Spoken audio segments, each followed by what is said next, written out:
This isn't your usual Naruto. This is Naruto Uzumaki dying in the flames, only to be reborn from them. Legend says a creature that dies in fire is reborn in fire. Naruto is about to find out that the legend was never about some mythical beast. It was about him. The Valley of the End becomes his funeral. Fire becomes his rebirth. And when Naruto rises again, he doesn't come back as the same boy. He comes back with the power to change, the power to heal, and the power of the phoenix. The village thought Naruto was dead. They were right. The thing that came back is something entirely different. Chapter 18. As Naruto started walking with the music, most of the people were looking at him like he was crazy. A blonde girl started walking over with a fan on her back, and Kiba looked at her and said, "Hey baby, how about you and me go to the dog pound?" The girl looked at him and said, "Sorry, I'm taken." Kiba said, "Show me who the loser is and I will make him beg for mercy." Suddenly a pair of arms surrounded the girl and a head rested on her shoulder, and the head said, "Say something about making me beg cuz." Kiba looked at Naruto and said, "You got to be shitting me." Naruto snorted and said, "Nope. I told you my third fiancé was from another village. I had it arranged since I was 5, I think." Kiba said, "Why do you have to get all the good-looking women? First you got Kurinai Sensei, then you got that crazy snake woman Enko or whatever you call her." When Kiba said snake woman, a genin from grass narrowed his eyes and listened in. Naruto said, "Well, what can I say? I got lucky to have found 3 very beautiful and loving wives." Ibiki cleared his throat and said, "I hate to interrupt this little party you are having, but find your damn seat so we can take the test." Naruto sighed and kissed the neck of Temari as he let her go and took his seat, which was next to Hinata. Ibiki said, "Finally, the test is simple. You got 10 points. You get caught cheating, you lose 2 points every time you cheat. You get the wrong answer, you get points taken away. If you run out of point, you and your team fail. You have a test in front of you with 9 questions. The 10th question will be asked after 45 minutes. Good luck and begin." Naruto looked at the test and, having taken it so many times, wrote the answer in 2 minutes, making several eyebrows go up. He then pulled out a scroll and bit his thumb and smeared some blood on the scroll, and out popped 4 bottles of sake. He started to do some hand signs and said, "Ice style, ice party style," and the 4 bottles got frost on them, and one of the Chunin instructors that was watching the test slapped her forehead and muttered, "Idiot." Naruto grabbed 2 bottles and tossed them behind them in opposite directions without looking, only for Sasuke and Sakura to each grab them. Naruto then bit his thumb Aegean and started to do some hand signs before slamming his hand on the table and said, "Kuchiyos no Jutsu, summoning technique." An orange frog appeared on his desk. The frog blinked and said, "You bro, what's up?" Naruto pulled out a deck of cards and opened the sake and said, $10,000 entry fee, you in or out Gamakachi? Gamakachi reached in his pouch and said, "Deal fox," as he sat his money on the table. Everyone was sweat dropping, and Ibiki said, "You do realize there is an important test going on, right?" Naruto said, "Yeah, but I am already done and already found the pigeons you want in. I will cut you a deal. If I can beat you in 5 games out of 7 at 5 card draw, after I make Chunin, you let me join the interrogation division when you have someone you can't crack. If I lose, you can have the rest of my winning, but if my friend here wins, I will buy you that." Throwing a book to Ibiki that has a bookmark in it. Ibiki opens the book and said, "Deal the cards." Everyone's sweat drops, and a Chunin said, "Ibiki sir, don't forget the test." Ibiki looked at him and said, "The way the kid laid it out, I win no matter what, and I have wanted this for a while," showing the book to the Chunin who passed out. Another Chunin asked, "What is it, sir?" Ibiki looked at the Chunin and recognized him from his interrogation unit and said, "Remember that portable interrogation office we read about in the last issue of the bingo book?" The Chunin nodded, and Ibiki said, "That coat that has all the interrogations equipment is what he is offering me. If he makes Chunin, I will let him join. Don't forget who his other fiancé is." Everyone in the room was listening, and the Chunin must not have heard Kiba because he said, "Who was it, Aegean, sir?" Naruto did some hand signs and shot out some snakes from his sleeves that wrapped around the Chunin and said, "Do you know now?" Ibiki looked at Naruto and said, "How do you have a snake contract, Naruto?" Gamakachi said, "Manda sucks at poker. Bro here had a contest 2 years ago and wound up getting about 20 summoning contracts out of it." Ibiki asked, "Why would the summons play poker with you, kid?" Naruto said, "They can't beat me at drinking, and I offered them 2 taels worth of my chakra to do whatever they wanted if they could beat me. I never lose at poker. Besides Manda's a pussy, I beat him not only at drinking but poker and fighting. I made him change the deal he has with Orochimaru. Now if the Hebe team wants to summon Manda, he has to pay 3 times the normal sacrifices. With a smile on his face, the Rain-nin, who had narrowed his eyes a moment ago, was sending huge amounts of killer intent at Naruto, who said, "Man, do you feel that? It feels like a bug bite." All the genins in a row diagonal from Naruto to the Rain-nin passed out from the Ki. Ibiki and Naruto started to play cards, and the time flew by with Naruto unsealing another bottle of sake for Ibiki to drink. The rest of the teams started to work on theater test, trying to ignore the spectacle they were watching. Soon the 45 minutes were up and Ibiki looked up from his cards and said, "Okay, time for the last question. You have to decide if you take it or not. If you take it and miss, you will never become Chunin. If you decide to not take it, get up and leave now." He then laid 2 cards down and drew 2 more, and Naruto drew 3, Gamakachi drew 1, and several people got up and started to leave. All the genins that passed out from the Ki earlier had done left, so now there was only 16 teams left. Naruto looked at Ibiki and said, "So has anyone else popped up with those weak as curse seals of Orochimaru's?" Ibiki said, "No. I still can't believe you figured out how to get rid of them." Naruto snorted as he shuffled the cards in his hand and said, "If that's all the skill he has, then it's no wonder my dad was named Yondaime Hokage instead of him." Ibiki said, "So did you find out anything else about him yet?" Ignoring everyone listening in, Naruto said, "I got word that after he left Akatsuki he went and was planning on starting his own village somewhere. I bet he goes, and being the idiot he is makes it where whatever he names the village is what his attacks will be based off of, like the village of shit where they crap on the ground and pick it up and throw it at you, or the village of Emanus where they walk around with Vaseline or something like that. I swear the way my grandfather Jiraiya and grandmother Tsunade talk about him with Anko, I don't see how he is anything other than a wimp." Smirking to himself as he feels 9 different Ki, Naruto got an evil grin and said, "I bet he even gets himself a personal medic that can put the Vaseline on for him since his hands are so rough from playing with himself. I wonder if the bastard has figured out how to do that body switch jutsu the Hokage told me about. I bet he needs a new body from getting his other ones used up from spending so much time playing with any idiot who follows him. Picture this, yes, Orochimaru-sama, your hands are nice and oily from playing with the snakes. Do you need me to put your experiments away for you, or did you find out a way to make the penis pump to work for you?" Ibiki, along with most of the class, could not take it any longer and started bursting out laughing, and Ibiki said between laughs, "What would you do if he ever heard you say that?" Naruto smirked and said, "Please, that wimp is too afraid to fight me. I bet if he ever fought me I would have him on his knees begging for me to kill him. I would bitch slap him and take that sort of his whatever it's called ass cutter or something like that and use Kakashi Sensei's 1000 years of death on him, but he might enjoy that. Well, I guess I will have to wait and see. He won't come near me anyways because he thinks he can master all the jutsu in the world. Hell, even if he had Sasuke Sharingan up there, he could never master them all. Hell, I would even make a bet for him. If he could beat me in a 1-on-1 fight, I would teach him Rasengan. Oh well, time to finish our hands." Naruto held up his hand and started to count down from 5, 4, 3, 2, 1, and the glass to the window shattered and a black ball of cloth exploded, and Anko said, "Okay Gaki, I am your next." Naruto interrupted her and said, "Hold on a minute, Saraheim. So Ibiki, what are you going to do?" Anko's sweat dropped and Ibiki said, "I'm all in." Gamakachi had just about as much as Ibiki and pushed his in as well, and Naruto pushed in his and said, "Call." They all showed their cards.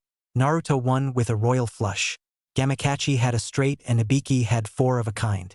Naruto smiled and said, "Well Ibiki, even thought I won. Here is that code I promised. Okay Saraheim, you can go now."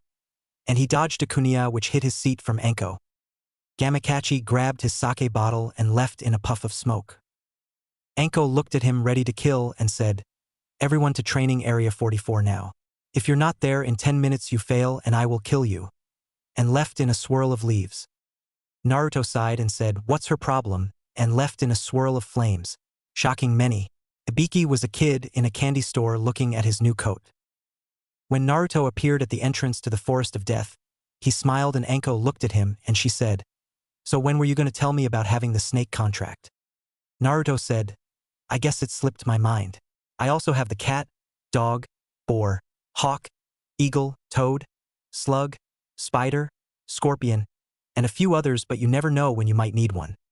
Anko looked at Naruto like he was crazy and thought, well, at least he is ready for anything, and walked over and kissed him. Just then several others started arriving. Ino was yelling at Sakura for underage drinking, and it could be bad for her if she was pregnant. Naruto sighed and said, "Hey Ino, chill. It's not like they were drugged with medicine to make them get pregnant faster. That would be cruel." Ino looked at him and said, "What are you doing defending them? I thought you hated them." Naruto said, "The emo I can't stand, but Sakura has calmed down now that she got laid. If you notice, she has not bitched back at you." Ino looked at Sakura and sighed and walked over to her teammates. Sakura walked over and whispered, "Little girl tried to enter my mind, but I forced all the alcohol into it when she entered, making her sick. She left quickly after that. Unfortunately, I passed out from the alcohol, but the Ki woke me up." Naruto smiled and said, "Remember the plan. This is going to be fun," and he thought it almost time to pay for my deal with death. They both nodded, and Anko explained to everyone what the rules were and had them get ready. Meanwhile, across town, on top of the Hokage monument, Rin was sitting on a blanket on the head of the yondaime and looked at the note Naruto gave her. "Mom, today I want to show you how much I love you and do something special for you. Go to the Hokage monument and sit on Dad's head after 11 a.m. and take a picnic lunch and wait. It may be a few hours, but I promise you that the wait will be well rewarded." Naruto. Rin sighed and took a sip of her sake that she brought. She had just arrived and was sitting looking over the city. Naruto smirked as the signal was given and the gates were opened. Team 7 charged in through Gate 19 and the Sand Team charged through Gate 20. 10 minutes later, they arrived at the spot Naruto had set up, and Gaara and his siblings hid in a small tree cave Naruto used his bloodline to make. Naruto turned and Sasuke said, "Okay Dobe, so what's the plan?" As he felt someone arriving in the area, he narrowed his eyes when he could tell it was not who he was expecting, but he recognized who it was. Just then he felt the ones he was waiting for to arrive enter the area. Naruto said, "I think we should head to the tower and make an ambush there." Sakura said, "Instead of that, let's wait." She was interrupted when a huge wave of air came by and slammed into all three of them, but they used chakra to hold themselves to the ground. Just then 9 figures jumped into the clearing. Naruto smirked and did 3 hand seals and slammed his hand on the ground and said, "Sealing art, Kitsune force field." And a red bubble surrounded everything in a quarter-mile radius. Sakura said, "What's going on here?" The Rain Nin walked forward and said, "I have come for the Uchiha and also to kill your teammate little girl." Sasuke said, "I don't swing that way. The 4 eyes over there probably does though." Kabuto said, "Please let me humiliate him for you, Orochimaru-sama." A swirl of sand appeared beside Naruto and Gaara was standing there, and he said, "Sorry, but your dance card is full with me." Sasuke said, "So who wants Mr. Emo?" Naruto said, "You can deal with Kabuto teammate and Sakura can work on the 3 sound genins. I will take Orochimaru." Laughter was heard and the Rain Nin reached up and pulled his face off and said, "So tell me how you knowed it was me." Naruto smirked and said, "Simple. Like any good pimp, I always know where my bitches are." Orochimaru narrowed his eyes and said, "Today you die boy and your grandparents can't save you." 2 set of laughters were heard and Sasuke and Sakura shimmered and were replaced by Tsunade and Jiraiya said, "We won't even have to enter the fight with you and him. He is stronger than all of us. Let's get the party going." And charged toward the 2 teammates of Kabuto. Kabuto looked at Gaara and said, "It looks like I will have to have some fun with your sister after all." Gaara smiled and said, "What do you know about me, Kabuto?" Kabuto pulled out a card and said, "I know you are the Kazekage's son and also the vessel for Shikaku, but you don't seem to be able to control it because you don't really use his power. Why?" Gaara chuckled and looked at Naruto and said, "Is he really that much of an idiot?" Naruto, never taking his eyes off of Orochimaru, said, "Yes, but don't forget he has advanced healing like ours, so make sure you destroy his body completely, not just bones and muscles." Kabuto narrowed his eyes and said, "And how do you know that, boy?" Naruto said, "One demon knows another weasel." And he put his hand on the hilt of his sword and started walking toward Orochimaru. Orochimaru looked at Naruto and said, "Today you die," and sent out some snakes to attack Naruto, and a wall of earth came up in front of Naruto and blocked the snakes as Naruto continued to walk forward, and the wall crumbled to the ground for him to not stop. Orochimaru was surprised and started to do some hand seals and breathed out several small fireballs at Naruto, only to be intercepted like the snakes, but this time by a wall of water. Naruto made it to about 10 feet away from Orochimaru and said, "So how do you like Kyuubi?" Orochimaru looked at him and said, "What does that damn fox have to do with you using attacks without hand seals?" Naruto chuckled and said, "You misunderstand me, Hebeteam. I was not referring to the fox that used to be in my stomach before I absorbed him. I was referring to my sword." Orochimaru looked down at the sword Naruto had his hand on that was still sheathed and said, "What does that little toy have to do with anything?" Naruto smirked and said, "My sword is a specialty sword I made and had the seals put on myself so Noon would learn about the secrets. Want to know what it does?" Orochimaru smirked and started doing hand seals in his coat sleeves and said, "Fine, humor me." Just then a scream was heard. A few moments before Jiraiya was attacking both of Kabuto teammates and they jumped away. One suddenly charged at Jiraiya and put his hand on Jiraiya back only for Jiraiya hair to turn into spikes and stab the ninja hand. He jumped back and started to do hand signs when suddenly a voice behind him said, "You blew it." And he was encased in darkness. Jiraiya smirked as the puppet captured the Nin and another puppet came over with swords sticking out of it and it encased the first puppet and the only sound that could be heard was a scream as flesh was cut to pieces. Tsunade had punched the ground and picked up a huge slab of stone and chunked it at the three sound Nins only for one of the Nins to stick up his hands and blow the stone to pieces. He smirked for a moment until a female voice said, "Kamaitashi no Jutsu?" Cutting whirlwind technique. And it hit the stones that had been blown to smaller pieces and hurled at the three sound Nins. The same sound Nin tried to blast the stone's Aegean but unfortunately, he had taken his eyes off of Tsunade during the attack and was on the receiving end of a huge leg dropped from in the sky. It hit his head, snapping his neck and sending him face first in the ground dead. A wall of sand came up around Tsunade to block the stones that flew by where the other two sound Nins had been a moment before. Kabuto looked at this and charged at Gaara and said, "You should never take your eyes off of your opponent," and tried to attack with his chakra scaples. Unfortunately, since Gaara did not have assassination attempts on his life, no one knew about his ultimate defense except for family. The sand caught Kabuto's hand and a sand clone of Gaara appeared and held Kabuto in place. Gaara sighed and said, "You are an idiot," as he watched the rest of the fights going on. The two Nins who arrived with Orochimaru looked at what was going on and one said, "Should we fight them, Orochimaru-sama?" Orochimaru, who was busy looking at Naruto, said, "No.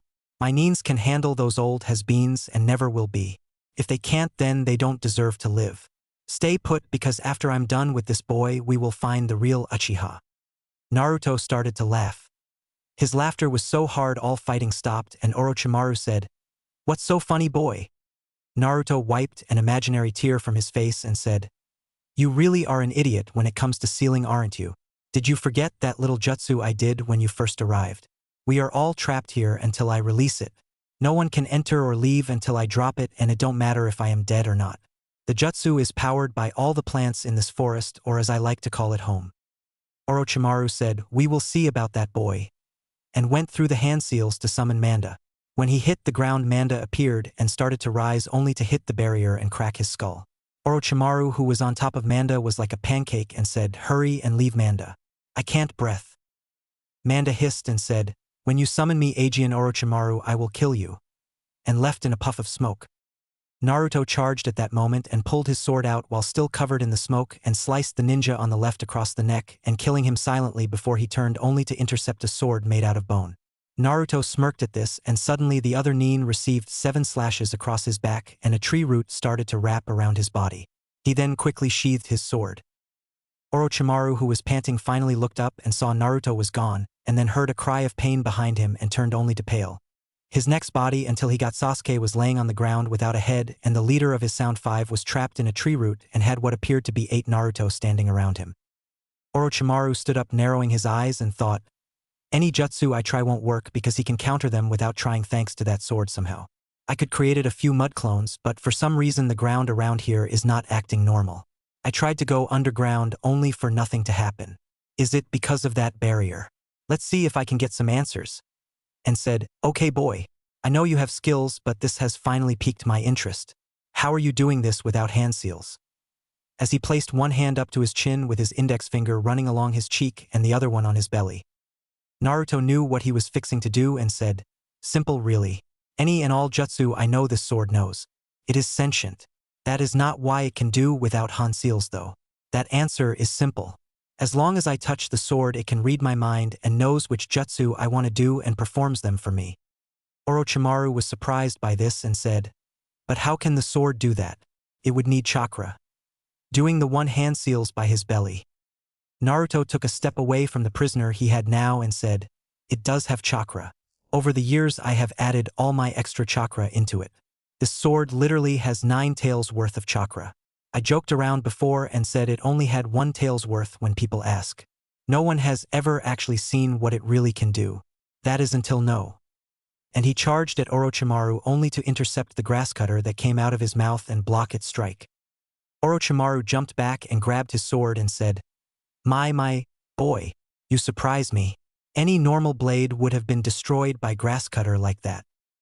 Naruto, who put his blade pointing at the ground, smirked and started channeling chakra around the blade. 1 ring of energy, then another, and so on until 9 rings of energy were going around the sword's blade, and Naruto said, "Roar for me, Kyuubi." And he charged Orochimaru. Gaara could not believe what his opponent just did. He looked at Kabuto and said, "Do you think I am afraid of blood or something?" Kabuto was treating the wound on his hand where he stabbed himself trying to get it free from Gaara's sand. Kabuto said, "No, I was trying to get free." Wrong choice of words, and Gaara said, "Fly free, little bird." And his sand wrapped around Kabuto and hurled him up into the air, only for him to bounce off the barrier walls and fall back toward the ground. He would have had a soft landing if Tsunade had not ran underneath him and jumped up and put a fist in his back and sent him back up into the air toward the barrier. After rebounding a second time off the barrier, he was breathing heavy only to feel his arms control go haywire, and he punches himself in the nuts. He groans as he covers them with his other hand only for it to grab him and squeezed painfully. He cries out and the sound of laughter was heard. He looks up and sees the boy in makeup with what looks like chakra strings running into his arms. He realizes what is happening and channels all his chakra as he can to cut the string. He starts panting and slowly starts to stand up only to receive a very painful hemorrhoid check with a female voice said, "Tamari, 10,000 years of death," as her fan went up his ass. He was sent flying toward Tsunade, who drawed back and punched him toward Jiraiya, who powered a Rasengan and slammed it into Kabuto back to launch him back toward Gaara, who had a grin that would make Ibiki proud. Gaara had his sand turn into a javelin that went through Kabuto's skull down his neck and back to come out his ass, and be held in place. Jiraiya did a Katan, Gokaku no Jutsu, fire release, great fireball technique, and set Kabuto body on fire. Jiraiya asked, "How do you like your meat? Well done or burnt?" Everyone said, "Burnt." Tamari looked around and saw the guy Naruto had trapped in tree roots and Orochimaru and Naruto facing each other preparing to attack, and asked, "What happened to the last 3? After my attack, I did not get to see what happened because I was distracted by the summoned smoke." Jiraiya said, "After your brother mutilated the one guy with his puppets, I used the Doton, Yomi Numa, Earth Release, Swamp of the Underworld, and sucked him of all his chakra and then let it consume him. The other 2 I don't know." As he looked over at Naruto and saw him moving his lips but could not hear what he was saying. Tsunade, who was also looking, said, "When your brother encased me in the sand to protect me, I used the earth style, Headhunter Jutsu, and dug under them. They were close together, so when I broke the ground, I was able to pull them both down. The guy unfortunately hit that metal device on his arm as he went down and caused both him and his teammate to die from the sound wave blowing their eardrums away. Luckily, I was underground, so the sound did not get me." "What the hell?" As she watched the energy start surrounding Naruto blade. She had seen Naruto use it a few times, but he was so quick and he refused to answer any questions about what was so special about it. When he was training under Zabuza, he always used a standard katana he bought at a weapon shop. Jiraiya was also shocked by the display. He had never seen anything like it before. Then he heard a scream of "Roar for me, Kyuubi," and Naruto disappeared in a yellow flash. Naruto charged in a yellow flash only to appear behind Orochimaru, putting his sword back into its sheath. Orochimaru blinked and suddenly spit out blood as his grass cutter fell to the ground in 3 pieces. He fell onto his knees a moment later, coughing up a lot of blood, and he asked, "How?" Naruto turned and walked around Orochimaru, wiping some blood off of Orochimaru's mouth, and started to draw a seal on his forehead, and he said, "I have mastered over 11,000 jutsu. I know 30 different sword styles. I have the power of the most powerful demon ever in my body, and I have been training to fight your former leader Uchiha Madara." With a sadistic smile on his face, he starts doing hand seals and stops screaming, "Shiki Fujin, corpse demon seal exhaustion," and starts doing more hand seals before screaming, "Kuchios, Edo Tensei, summoning, impure world resurrection," and stared, doing even more hand seals as both Jiraiya and Tsunade run over after hearing the first sealing method. They both knew what that was, losing a son to it. Naruto continued to do hand signs as his eyes glossed over, and after 200 hand seals he said, "Sealing arts. Phoenix of the immortal fire." And he started to pant. Suddenly the sky turned dark around the area and Orochimaru was scarred as he saw a figure appear in the air, and he asked, "What is that?" Naruto said, "I am paying my deal with death." The figure said, "So, child of the fire, have you decided this time?" Naruto said, "Yes, and as we agreed, here is your soul in exchange for the other." Pointing to Orochimaru. The figure looked at Orochimaru and said, "I have been waiting patiently for this soul for some time. I agree. One soul for one soul. One body for one body. Know this, child. You cannot start over Aegean." Naruto nodded and said, "Do me one last favor. Tell the fox I said thanks." The figure pulled out his knife and walked over to Orochimaru and grabbed him before cutting him and eating each of his limbs. The figure then, after finishing, reached into his stomach and pulled out a spirit and puked blood and flesh over the spirit.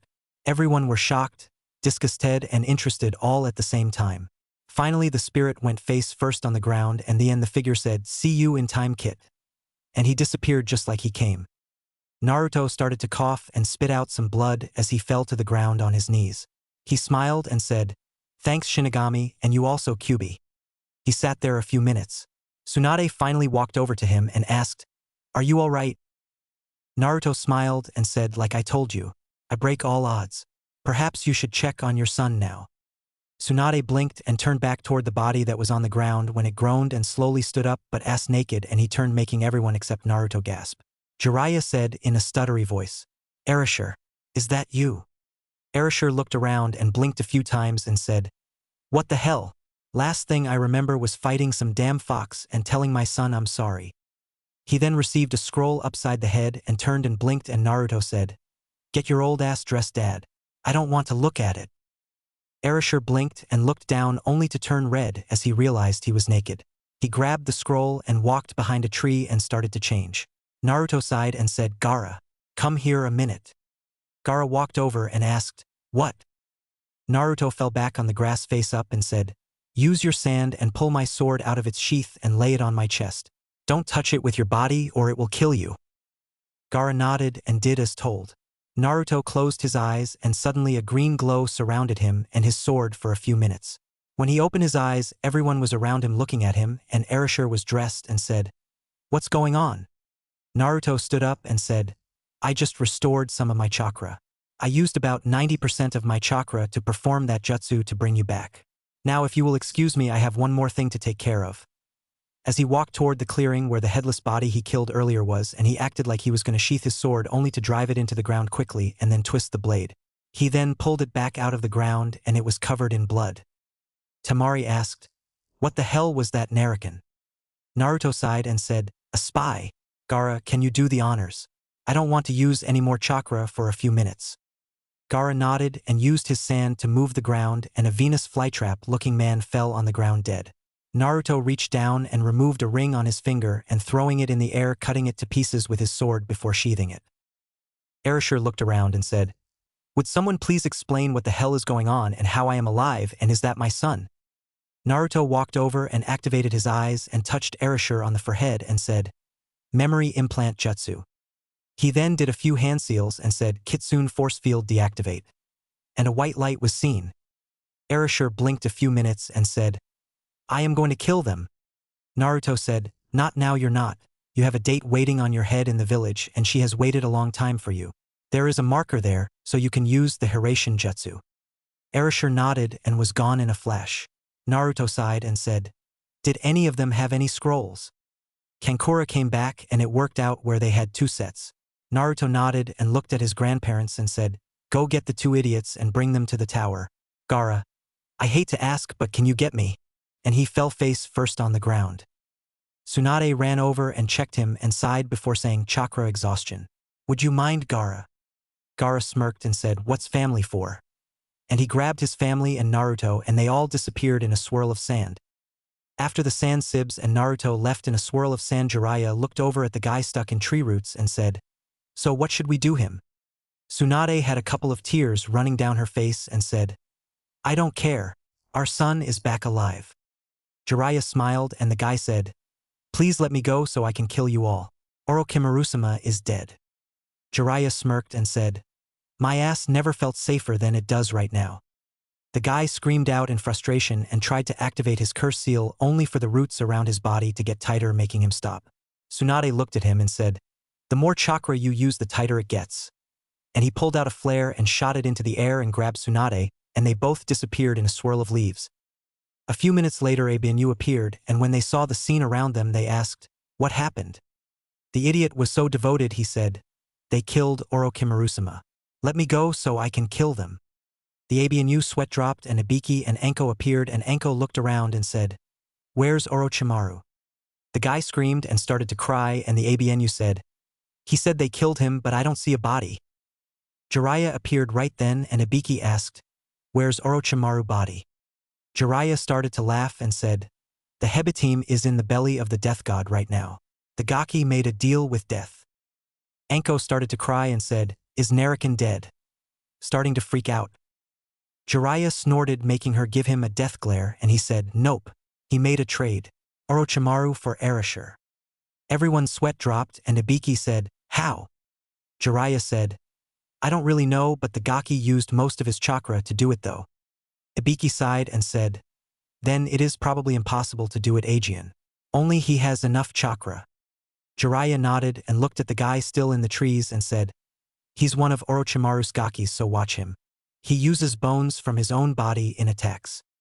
Ibiki nodded and said, go find Yamato and have him free this ass and take him to my playroom. As he turned to look at Anko and Jiraiya, Anko sighed and asked, so how is the Gaki going to tell everyone about why his team is there? That Shino kid already figured out you were fakes before the test according to the surveillance videos. Jiraiya sighed and said, who knows? He has a plan, so I won't worry. I got research to do. And he left in a swirl of leaves. Anko sighed and shoo-shined to the tower to wait for all the teams. Rin was drinking a sip of sake when she felt a chakra pulse behind her. She sighed and put her glass down without looking back and said, so who is this surprise my son set me up with? A voice that made her freeze on the spot said, I don't know, Claus. He just told me to come here. Rin turned slowly to look at the figure behind her, and her eyes got bigger as each inch closer she got to him. She was at this point on her hands and knees turning completely over, and she whispered, Arashikin. Erasure smiled and said, I know that position pretty well if I re. As he was tackled to the ground and had a pair of sharpened canine teeth embed into the side of his neck as two sets of claws grabbed onto his side and ripped into his flesh. He hissed as they stopped rolling. Rin, after removing her mouth from the side of Erasher's neck, moved her hands to her mouth and licked the blood off of them and looked up into his eyes and said, it is you, but how? Erasher smiled and said, my little claw, what have I told you about going for blood on the first strike? Rin smiled and blushed and said, never draw more than you can stand, because the moment you do you will be unable to stop the blood flow. Erasher leaned down and kissed her on the lips, and she shoo-shined them to her room. When the San Sibs and Naruto arrived in the tower, it had only been 4 hours since the second test had started. Naruto was still passed out, but Temari went to treat him for any wounds. She checked, and beside a small cut on his hand, he was fine and the cut was healing fast. She sighed and looked on at her fiancé with pride and admiration. A few moments later, Kakashi, Shizune, and Tsunade arrived with Sasuke and Sakura, who were still in a medical coma. Kakashi looked over at Naruto and said, so what exactly happened to my student? Naruto, who had his eyes closed, said, I kicked a Sanin's ass, killed an S-class missing Nin, made a deal with death and survived. What's it to you? Making everyone's sweat drop. Tsunade walked over and started to run a medical jutsu on him as her eyes got bigger and looked at him and asked, how are you restoring chakra so fast? Naruto sighed and said, my sword. When I had Gaara place it on my body earlier, it activated the medical seal I placed on it, and it has been pumping chakra back into me. I say in about an hour I should be back at full strength. Gaara's eyes were big and he said, but that's impossible. You have more chakra than all of us put together. How can your sword have that much chakra in it? Naruto smirked and said, that's one of the many reasons I named it Kyubi. As you know, every person spends a little chakra to live, and when we are not doing nothing but walking or whatever besides battle, the rest of our chakra is just stored to a point where we don't produce more. My sword has 2 important seals I placed on it. One is whenever I am not using more than 5% of my chakra, it is draining 10% off of me. However, if I run almost out of chakra, I can place it near my heart and it sends the chakra back into me. Kakashi said, but you could only hold so much chakra in your sword. Not enough to fully restore you. Naruto chuckled and said, that's another reason for the name. Kyuubi was known for having unlimited chakra. 10% of my chakra is enough chakra to make Chidorus all day Kakashi. The sword compresses and stores unlimited amounts of chakra. I could restore myself at least 100 times before I ever put a dent in this sword. I have charged it since I was 5 years old Kakashi. Think about it. Now if someone will put me in a room to sleep. My body is locked up so I can't move from the deal I made. I lost over 90% of my chakra in 4 minutes, so it is in shock. When I recover, I will take care of the butch and his bitch. As he fell asleep. Just then Anko arrived and looked at the group and said, will someone tell me what is going on? Kakashi was pale as he looked at the sword and he started to reach for it to get a better look when Gaara's sand wrapped around his hand and Kakashi looked at Gaara and he said, Naruto made me use my sand to put it on his body. He said it would kill me if I touched it. Kakashi nodded and Anko screamed in frustration. What's going on? I know that Orochimaru dead, but why is Naruto out cold as well as his teammates? Everyone looked at each other and Kankuro said, we will let Naruto explain when he wakes up Aegean. As he ran into the tower to get away from her, he had heard stories from Naruto about his other fiancés. Anko looked at his retreating form and asked, what's his problem? Making everyone wonder. Kakashi sighed and said, so what's the deal with death he was talking about? Just then the sounds of a wild animal was heard echoing across the forest of death and into the tower. Everyone looked out the doors and Kakashi took a step backwards and said, the last time I heard something like that was about 9 months before the Kyuubi attack. I wonder what is making those noises and why it has returned now. Tsunade and Temari looked at each other and then burst out laughing as they grabbed Naruto and took him toward a vacant room in the tower. Kakashi's sweat dropped and looked at Anko and asked, can you help me with these two? Pointing towards Sasuke and Sakura. Anko smirked and said, sorry Kakashi, fear your team. As she turned to follow the others, Kakashi turned to look at Gaara and Gaara stuck out his hand palm up. Kakashi looked at him questioningly and he said, I'm not a taxi service. You want my help is $50 per step. Kakashi paled and said, fuck it. As he created a Kage Bunshin and picked up his students and followed to the room to where Naruto was being put in a bed, Kakashi puts his other 2 students in the same bed and think it's not like it has not happened before, and turns to leave only for an arm to block his path. Kakashi blinks and looks at Tsunade and she said, you are going to stand guard over them until Naruto wakes up and revives the other 2, got it? Kakashi just nods and sat down in the recliner and pulls out his Ika book and starts to read. Tsunade has a vein pop up at the book but turns to the others in the room and screams out. And everyone leaves quickly not wanting to get hurt by a Sannin. Kakashi sighs and looks at his students and asked, how did you ever deal with this sensei? As he pulls out his book and starts to read. The next morning Naruto awoke and got out of bed and looked around and saw that Sasuke and Sakura were in the same bed and Kakashi was asleep in a chair. He smirked as he put his hand to his chin and thought, I wonder what I should do to them now. I need to ruin Sasuke's hopes of ever having children, so I need for something to happen to make them question that. I also need to explain to them how we got to the tower and the first test. Shit, I need to deal with Shino since he detected the exchange and probably a few others as.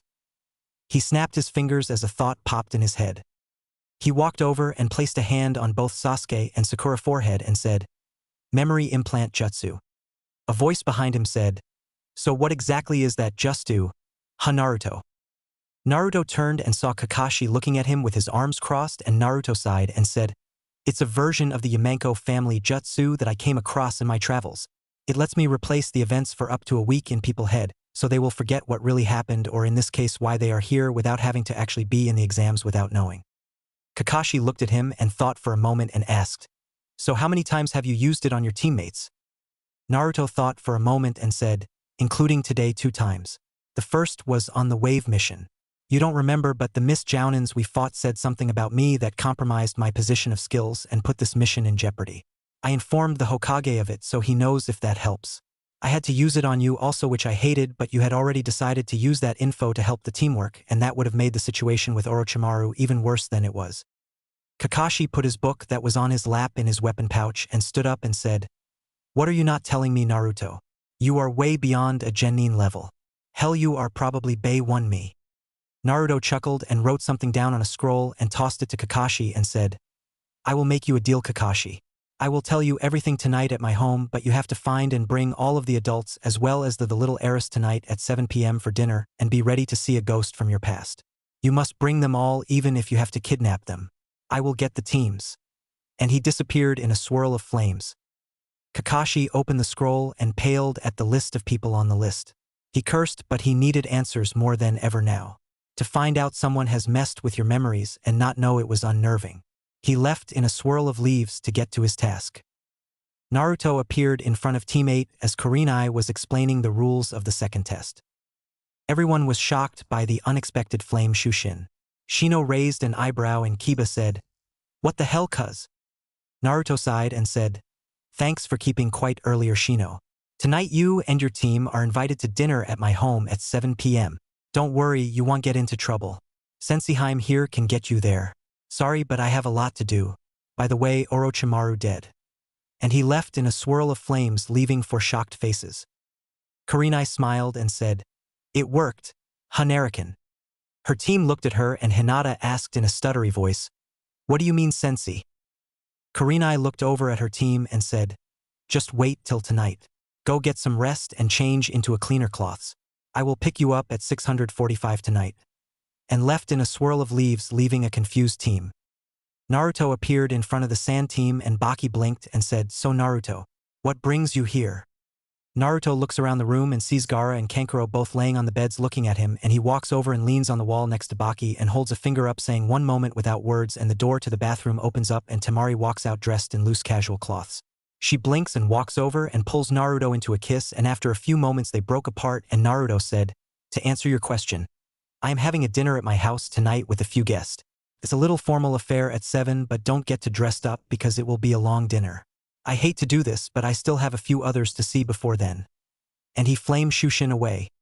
Gaara sighed and blinked, and Temari looked at her brother and said, So are you going to invite this mysterious woman you met the other day, Gaara? Gaara said, You know we can't leave the forest of death. Temari smirked and said, Whoever said anything about leaving the forest? Use one of your sand bunshins to ask her, or is my little brother afraid of her? Gaara shot her a look and Kankuro snickered until Gaara said, At least I am interested in women. Kankuro coughed and asked, What the hell that's supposed to mean? Baki snorted and said, I believe he is talking about how you always spend time with your puppets instead of looking for a woman. Kankuro sighed and said, You're just jealous that I could have any woman I want. Temari gave an evil grin and said, Bet little brother. Kankuro looked at her and paled and said, I hate your fiancé. He rubbed his gambling addiction on you. Temari smiled and said, And after we're married he will be rubbing more than that. Baki shot backwards with a nosebleed and both Gaara and Kankuro paled and said at the same time, Please don't talk about your sex life, sis. She smiled and said, Find a woman before dinner tonight. As she grabbed her bag and went back in the bathroom only for a wall of sand to block her path.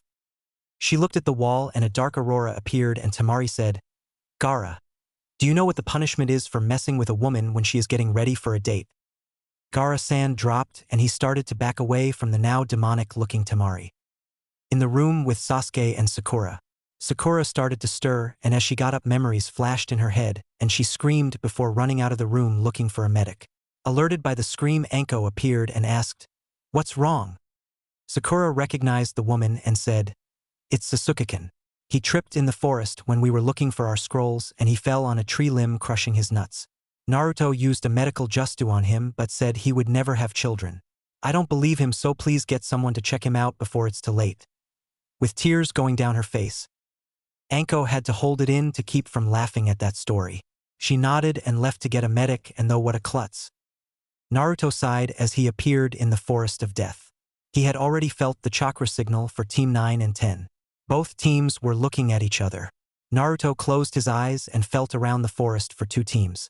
He found them and put his hand on his sword before disappearing. Team 9, or Team Guy as some called it, were looking at Team 10. Niji had activated his bloodline and looked at each of the opponents and sighed before saying, Don't waste our breath. They don't have the scroll we need. Lee pumped his fist in the air to shout about the power of youth, only to meet a body that was falling from the sky above them. Everyone was caught off guard by this and looked around and saw 5 other bodies falling one after another, appearing out of thin air in less than 2 seconds. Niji had activated his eyes and was looking, and all he saw was blurs of chakra leading to and from the clearing. He looked at the teams and noticed that they had a total of 3 scroll and 2 of them were the ones they needed. He walked over to the guy Lee had punched and grabbed the scroll before taking off toward the tower. Tenten and Lee looked at each other and then took off after him. Ino watched them leave and asked, "What was that all about and what happened?" Shikamaru sighed and started to search the other men and found the scroll they needed and said, "This just got troublesome." Naruto appeared in the clearing immediately after that and said, "Get to the tower. You all have a dinner arrangement tonight at 7 p.m. Get dressed and cleaned up." And disappeared, Aegean still with his hand on his sword. Shikamaru looked where he was and Choji asked, "How did he do that?" Shikamaru muttered, "Troublesome. Come on," and started toward the tower. Naruto appeared back in his living room and saw his mother and father both cuddling in a blanket on the couch. Arisher's eyes were as big as a silver dollar and he said, "Naruto, what was that you just did?" Naruto sighed as he walked over to the wine cabinet and got a bottle of sake before putting his hand on his sword, and 10 Kagebunshin appeared and went into the kitchen as the original walked over and sat in his recliner and said, "I call it flash step. It's like Hiration but requires no seals." Arisher sat up and said, "But how? I worked for years on that theory and never even came close." Naruto sighed as he took a sip and said, "It only requires 2 things to actually use it. Either you have to see what's in front of you or know exactly where you are going to appear. The jutsu carries you up to 100 yards on the initial takeoff, or if it's a long distance travel then it slows you down enough the last 100 yards to make sure your stopping spot is clear. I incorporated it into Kyuubi here because the chakra control required is incredible, but it also uses very little chakra." As he sets the bottle down, Rin looks at her son and asked, "How did you do it?" Naruto sat back and closed his eyes and said, "It all started when..." Flashback to a previous life.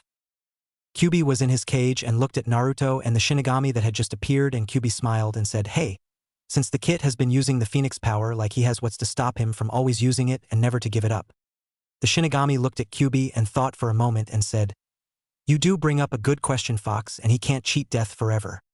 Kyuubi smiled and said, "How about giving him a reason to give it up then?" The Shinigami looked at Naruto and asked, "What do you have in mind?" Kyuubi smiled a feral smile and said, "You do know of Orochimaru, right?" Shinigami narrowed his eyes and said, "Of course I know that foolish mortal. He is causing me a lot of headaches." Kyuubi said, "Then how about a trade of sorts? The kid here, when he finally gets a life he likes, gives up his Phoenix power as well as gives you that headache Orochimaru, and he gets something that only you can give him." Naruto narrowed his eyes as he looked at the two being talked and was going to say something, but Kyuubi made him promise not to say anything until he was gone. A last request to allow the Kyuubi some peace and pride before he left. Shinigami asked, "And what might that be, Fox?" With contempt in his voice, Kyuubi said, "His father Arisher Kazama. Allow him to live out a normal mortal life that he would have had if I had not attacked. You get Orochimaru to play with and the heavenly power back, and Naruto gets his parent back since we don't know who his mother is." Shinigami thought for a moment and looked at Naruto, judging him, and walked over to Naruto and put his hand on Naruto's forehead and said, "Agreed." And Naruto cried out in pain. End flashback. Naruto said, "And when I woke up Kyuubi was gone and I had the knowledge to bring Dad back. I was waiting until I knew I had everything I needed to let us be a family, and had to wait to learn who you were before I attempted it, Mom." They both nodded and Rin asked, "So what are you doing here? You know you have the exams still going on."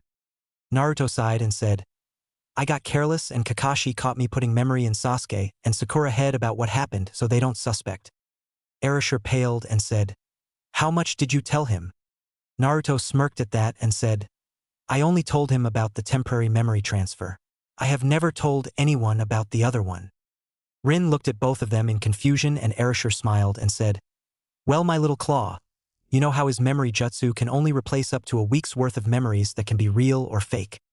She nodded and he continued, "There's another version that transfers most of your memories. Naruto has used it enough that after he brought me to life, he gave me all the memories for this life. It's like that sword he has. I know it has a lot of seals and stuff, but I don't know what they do because he knew them before. I could take time and learn it, but I want." Naruto nodded and said, "We are having company tonight for dinner. 7 p.m. Be ready and next time use the damn privacy jutsu. We heard you both all the way to the tower. As he got up and went toward his room, leaving his parents blushing. It was almost 7 o'clock when Naruto walked downstairs. All of his guests had arrived and his Kagebunshians had escorted them to the dining room. He sighed as he walked in and took a seat at the head of the table and put his hands together with everyone looking at him. He closed his eyes and opened them, making several people gasp in shock, never seeing anything like that. He looked at everyone around the table before closing them and opening them, Aegean showing his normal eyes. Kakashi sighed and said, "So what are we all doing here for now, Naruto, and what was that with your eyes?" A voice from the doorway said, "Good question, dipshit," making everyone turn and pale as the Yondaime Hokage walked into the room with his wife Rin on his arm as they both sat beside Naruto on the left. On Naruto right was Anko, Temari, and Kurenai around the circular table. Naruto smiled as his clones brought in several different styles of meat, fish, and vegetables that was placed on a round robin in the center of the table so everyone could get whatever they pleased. After the clones left, Naruto cleared his throat to get everyone's attention. He said, "Thank you all for coming on such short notice, but with everything that has happened I felt that you each needed to know what has been happening. I know many of you may have a lot of questions like why you are all here and how my father the Yondaime is alive now, along with my eyes. I will answer all of those questions, but a few things needed to be told. As you all know, we started the Chunin selection exams today. What you don't know is that we had S-class criminals in the exams preparing for the destruction of the Leaf Village." Several gasps were heard and Shikamaru closed his eyes and said, "It was Orochimaru, wasn't it?" Everyone looked at him and Naruto said, "Yes, the late Orochimaru was one of them. He had come to the village to put a curse seal on Sasuke Uchiha to get the Sharingan." Shino said, "So that's why your teammates were replaced today then?" In a way of stating facts instead of asking a question. Inoichi asked, "What do you mean the late Orochimaru?" Naruto smiled and said, "I killed him today, and as part of an agreement with the Death God I was allowed to bring my father back to life as payment for Orochimaru. The Hebe team had ticked him off." Erashur smiled and said, "Perhaps it would be best if you told them everything starting with the reason Kyuubi attacked and his true fate." This got everyone's attention and Naruto said, "Hayashi Hyuga, what do you know about the birth of the Sharingan?" Everyone turned to look at Hayashi and he said, "It is a mutation of my family bloodline. That is common knowledge." "Why?" Narrowing his eyes. Naruto said, "You're right until you got to the mutation part. It was changed on purpose. I guess it's best to start with a Hyuga named Hyuga Madara, who later became Uchiha Madara, the first Uchiha." Kakashi said, "What does this history lesson have to do with anything, Naruto?" Naruto said, "Everything, considering the asshole is still alive today and is currently the leader of a group of S-class criminals known as Atasuki." Hayashi started to stand up and said, "I have no intentions of wasting my time listening to your stories." As he turned to leave, Naruto closed his eyes and asked, "Have you ever wondered how they knew where Hinata's room was that night, Hayashi?" Making everyone look at him and Hayashi, Neji, and Hinata tensed. Hayashi turned and in a cold voice said, "Be care." He was stopped when a blast of Ki hit him from Naruto and Naruto's side before saying, "I was not going to show you this yet, but you forced my hand, Hyuga." Naruto then snapped his fingers and several clones walked into the room with several scrolls and Naruto stopped the Ki and reached for a scroll, walked to Hayashi and handed it to him and said, "I also have info on the real reason your wife is dead. If you will sit and listen I will share it with you, unless you want her murderer to get away with it." Before turning and taking his seat, Aegean.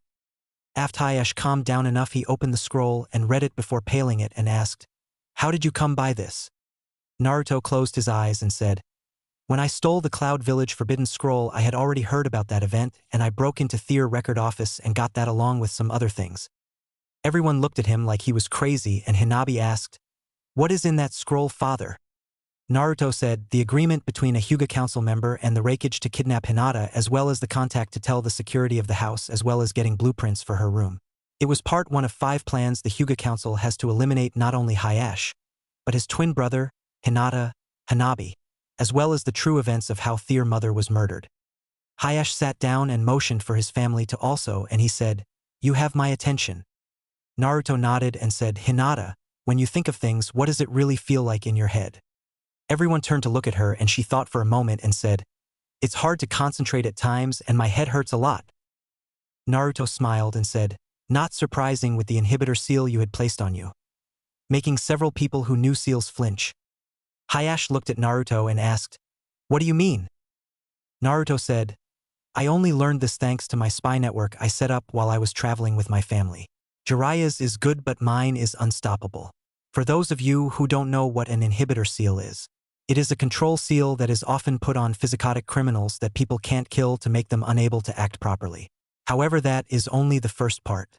When combined with a chakra nullifier seal, it turns the victim into a mental time bomb that will kill itself eventually. I learned that Hinata had these seals placed on her the day she was born, and they are under the same type of genjutsu that Tsunade uses. I also learned that Hanabi has them also. Her mother died when she saw a Hyuga council member doing the sealing. He killed her to keep her quiet, but he was to help kill her later anyways." Hinata asked, "What do you mean?" in a stuttery voice. Naruto sighed and asked, "Hayash, can I remove those 2 seals off of Hinata so she won't stutter anymore?" Hayash nodded and Naruto got up and motioned for Hinata to do also. He looked at her and said, "I need you to put your arms above your head, and I am sorry in advance, but it will hurt, and also I have to touch above your heart. You understand what that means, right?" She looked down and nodded, and Naruto pulled out his sword and sat it across his arms as he put his hand on the back of her neck and over her heart and closed his eyes, and suddenly green, red, and blue chakra surrounded his hands, and Hinata screamed for a moment, and that's all it took as the seals broke. He then removed his hands and put his sword back in its sheath, and he looked at her and asked, "So how do you feel?" Hinata blinked a few minutes and said in a calm, collected voice, "Like for the first time I can think clearly. Thank you," as she bowed. Naruto waved it off and said, "We are both equals, Hinata, you don't need to bow to me. Anyways, I know I have a lot to tell and have raised many questions, so I think we should continue." As he turned and started to sit down, only for Hayash asked, "What was the sword for?" Naruto smirked and said, "I will answer that later, Hayash. I don't want to make everyone think my name for my sword is the burden I used to bear." Smirking as several eyebrows rose at that. Kakashi, who was rubbing his temples, sighed and said, "Is anyone here not lost?" Looking around the room, seeing many faces just as confused as him, Naruto poured himself a glass of sake and drank it and said, "I guess I can cut a lot of the questions out. Kakashi, pull out that damn book of yours and tell me if you see anything unusual about it." Everyone turned to look at Kakashi as he pulled out his copy of the new Ika Ika Paradise book. He looked at it for several moments and said, "No, why?" Naruto smiled and said, "I love seals. I will let you all in on a little secret. Over my time away from the village at the age of 5, I made a lot of money doing odd jobs. During my time, I bought a lot of business where I currently have close to $10 million deposited in my account every day. 2 such companies are publishing companies. One of them makes the book Kakashi is currently holding. I had a seal designed into the cover of each book published by those companies, and unless you know how to make it appear, nobody ever will know of it. The seal is simple. I records anything anyone who has it says within 5 feet of the book. I have a jutsu scroll I made that absorbs and codes, and by telling the scroll what I want to know, all the info on that will appear. Say I want information on anything related to the village of Konoha that anyone has said in the last 90 days, my scroll will make appear. Do you get what I am saying now?" Comprehension dawned on everyone's faces, and they all looked at him, and Shino Dad said, "That would mean that you can spy on almost anyone from anywhere." Naruto nodded and said, "That's how I found out about Orochimaru coming today, as well as his plans. I also learned about the truth of Sershin events in the Hyuga Council because they discussed them, and one member talks out loud when he writes in his journal." Naruto reached into his stack of scrolls and opened one and read, "Today that bitch Hitome discovered me when I was putting the seal on the new little head member. I had to dispose of her with a strike to the heart. I made the nurse tell Hayash that she died from complications during delivery. The fool. We should have killed him after we arranged for his brother to be killed. Soon our plan will be complete and we won't have a clan head any longer. The council will take its rightful place as the leaders of the clan, and anyone not on the council will receive the cage bird seal." He rolled up the scroll and Neji asked, "Who?" Naruto said, "Hyuga Haman, the head of the council. They discovered Hayash and his brother's plan to unite the Hyuga clan, so they made a deal with Cloud. They also made it where Hayash would get out of council meeting during the kidnapping. They knew he always took a walk after the meetings, so they set him up. Afterwards, they talked your father into sacrificing himself to save his brother. They planned it so Hayash would not get rid of that damn seal you have on your head and remove their power. Without the threat of that seal, they would lose what power they have and become useless."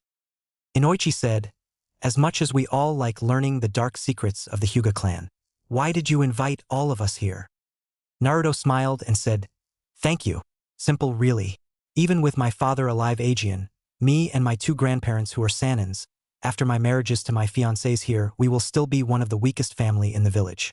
I am no fool and I know the hatred the villagers hold for Kyubi will not ever go away even with threats, so I am looking for a way to protect my future family. No matter how strong we each are, we can't be everywhere and we could die at any time, so I want my family to have the protection of the other clans. Especially any children. I don't want them to have to go through what I did. I know you are all thinking that sounds good and all, but what's in it for us? Why should we risk our necks for your clan? That is why, in exchange for protection, should the need ever arise, I have something you all will love." He reached over to a tray of scrolls that were all nice and neat and said, "Today during the exams, how many of you heard me brag about winning something in a poker game?" Everyone looked around and Hinata said, "You said you won 20 summoning contracts." Naruto smiled at the now confident Hinata and said, "Yes. It is not no, but if a summoning family is not happy with their current summoners, they can find an arbitrator to find them a new summoner. I discovered this when talking with my two main summons, Toads and Slugs, and I was able to set up a challenge to prove I was worthy of being the arbitrator. I passed and got them, so I am willing to give them to your clans based on the summons as well as 10 jutsu of whatever element the head of the clan is aligned to." Erasure smirked and said, "Exactly how many jutsu do you have in that library you made, son?" Naruto smiled, knowing his dad knew this answer to make everyone bug-eyed as he said, "I only have a little over 11,000 jutsu. Giving each of the clans 10 jutsu won't affect our library." Ino asked, "How do you have so many jutsu?" Naruto took another sip of sake and said, "Simple really.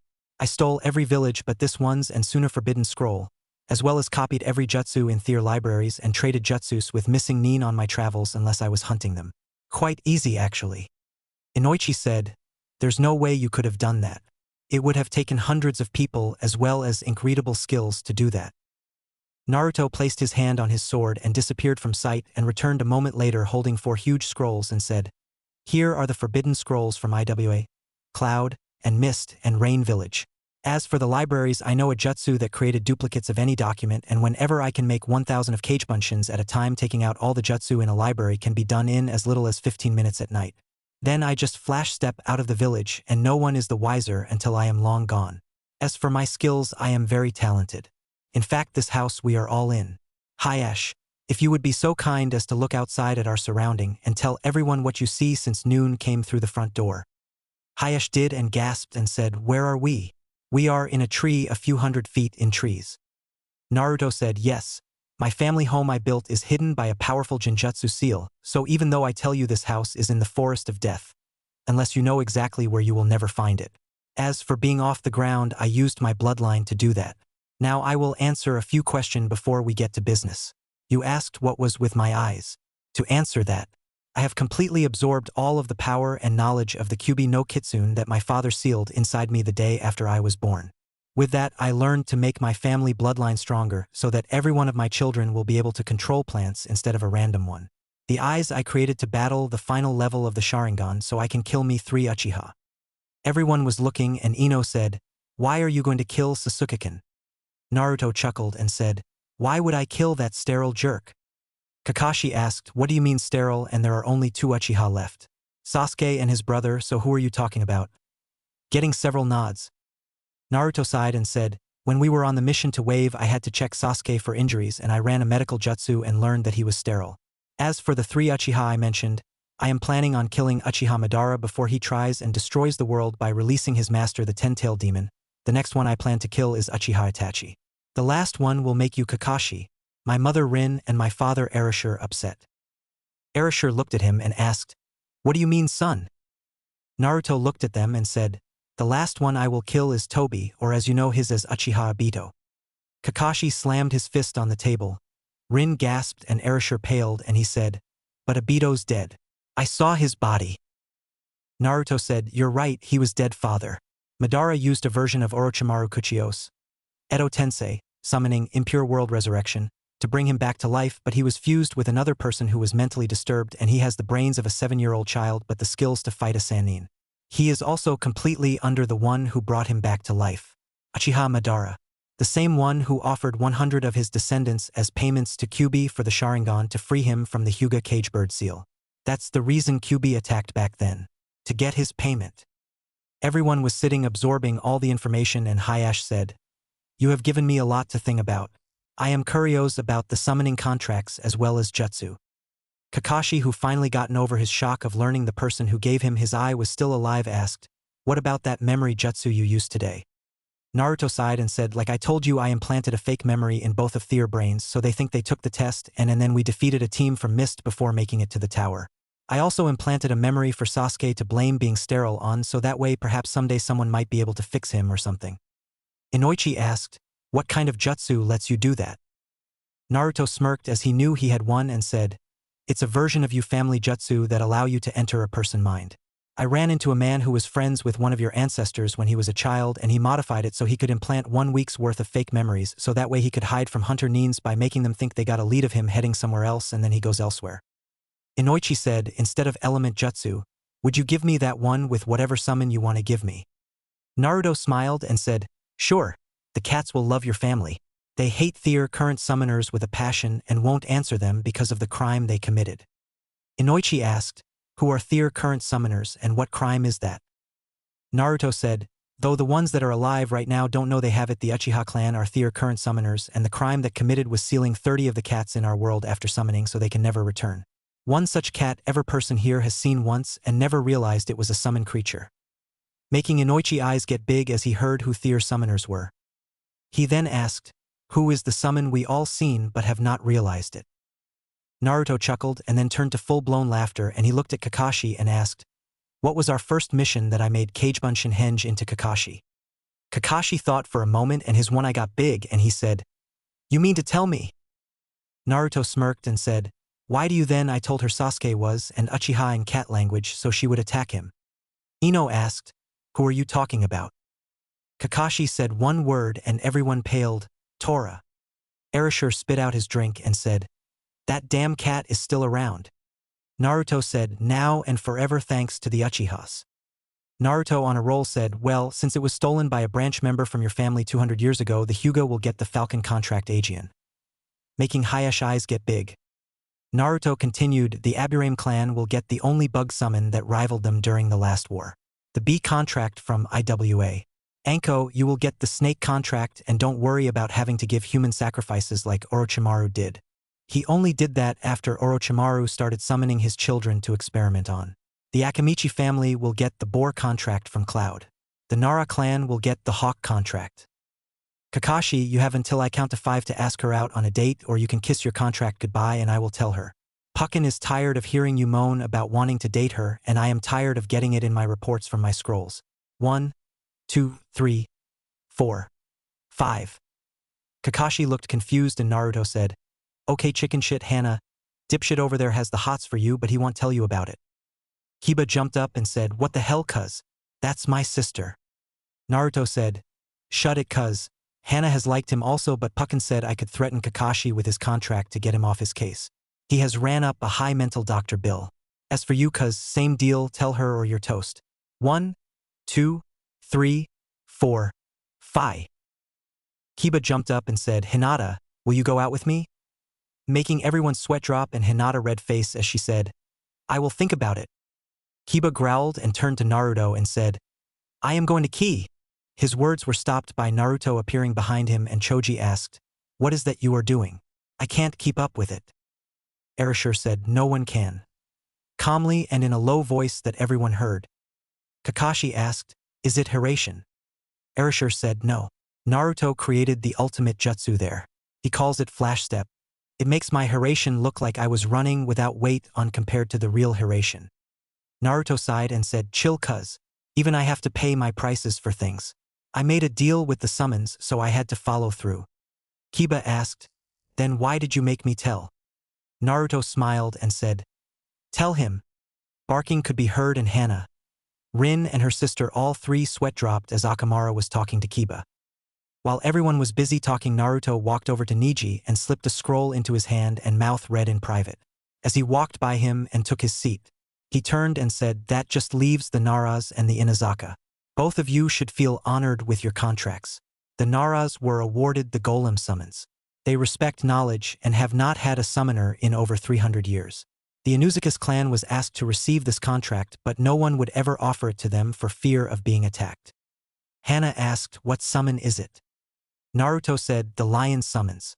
The last person they had to come to give it to your clan, though lions and dogs would not get along because of them being from two main different affiliates. That's all of them, and of course the Tenjutsu as well, so do we have a deal?" Each of them looked at each other and Hayashi thought for a moment, and Shikamaru asked, "Why did we get two contract, Naruto?" Naruto looked at him and said, "There is a reason for that. Though I said that it was awarded to the Nara clan, it was actually awarded to you, Shikamaru. You may have not known it, but a man came and challenged you to a game of Go and Shogi back-to-back one day. That man was actually the head summon for the golems. After you impressed him with your IQ, he wanted to give you the contract, but they cannot be just given to people. They have to be given by another human who has their blessings." Hayashi asked, "Why? Why did you bring all this info about my clan to my attentions? Could have just made the same deal with my clan as you are with the others that are here." Looking at Naruto, Naruto sighed and said, "You all heard me try on several times to tell you about Uchiha Madara, right? Well, I also mentioned that he is trying to free his boss, the Ten-Tailed Demon. What I have not told you is to do that requires for him to capture the creatures that sealed him in the statue he is in. In other words, he must capture the other 9-tailed demons. With me absorbing QB, he can no longer achieve this, but he could still go after the other 8 demons and still destroy the world. In order to stop him, I have been working in the backgrounds for a while. He currently has 3 demons he can use. They had not been sealed in a child like the others." Ino asked, "Why would a demon need to be sealed in a child, and what did you mean earlier when you said your father sealed QB in you? We were told he was killed." Erashur said, "That was a lie to protect Naruto because of the hate of the village. Yes, I know everything. Naruto showed me his life with a jutsu, so I know most of what has happened, and I am not pleased. I told the village to see him as a hero. They did not. Anyways, the reason it has to be a child." Gaara interrupted him and said, "An infant is the only one that can grow with the demon's power and not be destroyed by it. But it also has to have the proper seal." Making everyone look at him, Naruto smiled and said, "Thanks, Gaara. Yes, the other demons were sealed in a child. The only ones Madara could find now are in this room. Me being the QB, which I no longer have, and Shikaku, which is in Gaara here." Making everyone flinch, Hayashi said, "You still have not answered my question, Naruto."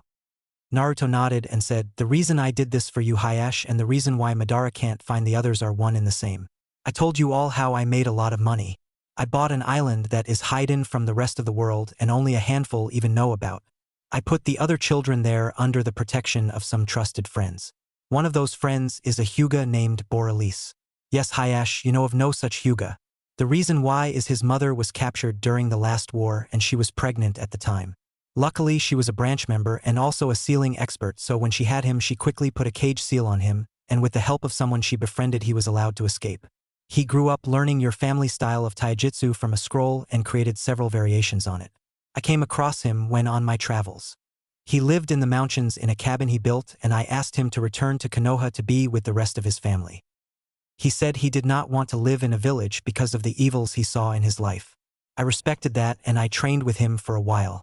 I had already began getting the vessels at that point, and I knew that they needed someone to help watch them and protect them, even though most are teenagers. A few are still children under the age of 10. They were all hated in their villages like I was, so I asked him to protect them for me. He agreed, and he is currently living a nice life on that island. The only thing he asked for me in return is for me to try and unify his family. The scroll he had learned from also had his mother's journal sealed into it, and after reading it, he wanted one house under one family. I agreed to do what I could, and so here we are." Hayashi thought about what he heard and said, "I believe you. You have shown too much proof with the new confidence from Hinata, as well as her chakra being more stable now. I noticed it earlier when you had me look outside. You said Hanabi has it on her as well." Naruto nodded and said, "Yes, though hers has not been activated, so I can't remove it until it does. From what I learned, they were waiting until Hinata became a branch member before they activated hers." "What the hell?" Gaara's eyes were big and he looked at Naruto, and both nodded before one disappeared in a swirl of sand and one in a swirl of flames. Hayashi looked around and asked, "What happened?" Gaara appeared and said, "Get to the south side of the village now, we're under attack. Danzo and Root have joined with the Sound Village Neens and are attacking the village." And left in swirl of sand. Erashur stood and said, "Genins, you are not ready for this. Explore the house. Rin, stay and make sure Thea comfortable and protected. Everyone else, follow me and grab weapons and let's go. We got a war to stop. And he lead the others toward a training room that had weapons sealed. They got supplies and Leaf Shushine to the south side to fight. While that was happening, Naruto had Kyuubi out and was taking the fight to the enemies. After sending Gaara back to get help, he started fighting. He had already removed his sword and created 10 cage bunshin to help as he charged. It looked like after Danzo learned of his partner Orochimaru's death, he took immediate actions and started an attack on the village himself. Naruto sliced a kunia that was heading at him with his sword as he ducked under a right hook. Suddenly the area was covered in a thick fog and Naruto asked, "What the hell took you so long?" Laughter could be heard and a female voice said while the laughing was going on, "Sorry Naruto-kun. Zabuza was torturing a poor asshole who tried to grab my ass." Zabuza stopped laughing and said, "So what's the story, kid?" Naruto sliced the head of a nin who could not detect chakra and said, "Danzo must have heard I killed Orochimaru and seized control of his army and route Abinu to attack the village. Just look for the Eni on Thea mask and you know they are okay to kill." Zabuza said, 22, what about you, kid?" Naruto sliced one from groin to neck and said, 29. A scream of "My flames of youth are diminished. I have only killed 20. Haku said, "I am at 19. A new voice said, "Can we restart count since we just got here?" Naruto chuckled and said, "Sorry dad, but if we did that you would use Hiration." Erashur sighed as he flung a kunia toward a group of people heading toward the village walls and said, "Well, aren't you using flash step?" Naruto said, "No, right now I am using silent killing." A voice that sounded aggravated said, "What the hell do you mean silent killing? You are all weak idiots. We can hear you all and you can quit trying to be all badass." Zabuza stopped the fog and when it cleared, the guy who said that was standing in the middle of a group of dead of about 80 bodies, and on his right was Naruto with his sword pointing at the guy's heart. On his left was Zabuza with his sword at the guy's neck, and Haku was in behind him with a senbon at his temple, making everyone who stopped and looked at the carnage sweat drop and think the same thing the guy in the middle was thinking. "I am so screwed," as he fainted. Gaara's voice said, 51. Naruto sweat dropped and looked at his future brother-in-law to the far right and saw one of Gaara's new attacks, the sand ring coming away from a large group on ninja necks. It puts a choker collar around the person's neck and suffocates them. He no longer had to use the large wave of sands or a lot of it to kill now that he could control it right with a proper seal. Naruto then looked over at the 300 remaining nins. He looked back around the field. Hayashi had around 30 people dead in a circle around him. Kakashi had about 27 as he and Guy were back to back, and Guy had about 27 also. He then looked and saw the third Hokage had about 20 dead beside him with Enma in staff form. The Ino/Shika/Cho group had around 30 around them dead. Hana and her mother had about 15 around them with Thea dogs in a defensive position. Erashur had 25 dead and several Hiration kuniyas on the ground. Anko had her snakes retracting from the neck of a guy with about 14 around her, and Kurenai had 7 by her as she removed the kuniya from the neck of the one she had in a genjutsu as he fell to the ground dead. Baki and Hyatt had about 40 around them, both with Thea swords out. It looked like the Leaf had acted quickly and taken out several. Naruto saw a few ABNU and a dead. He looked and did not see any Chunin and Genins and figured the third had them protecting the villagers. Clapping could be heard and everyone turned and looked at Danzo as he walked to the front of the group with 50 root members beside him. He said, "I knew we should have made you a weapon boy." He then turned and looked at the third and said, "Your days in power are over."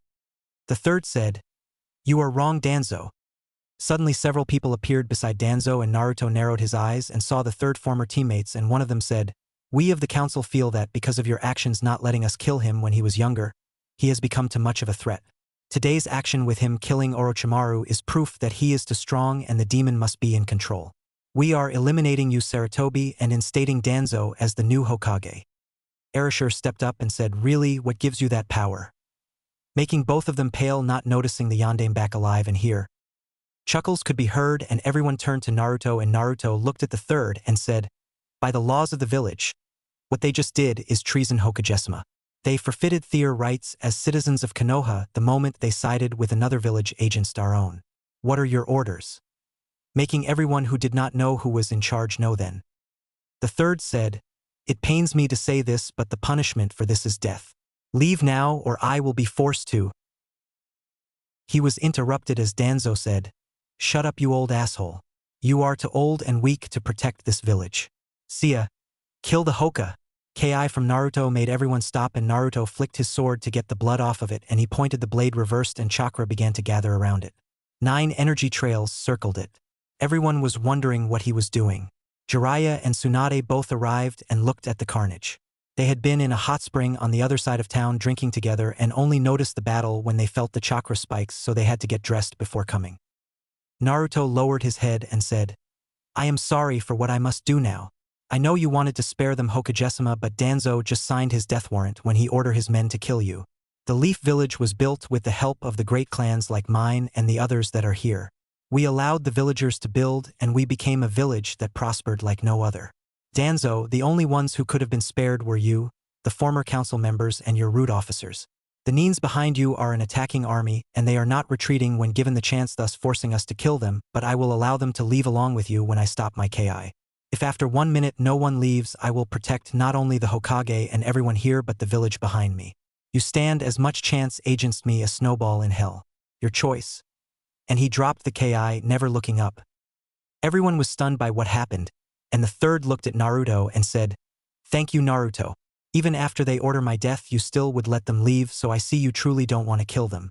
It's in their hands now. If they don't retreat at the end on the time limit, I give you permission to stop them.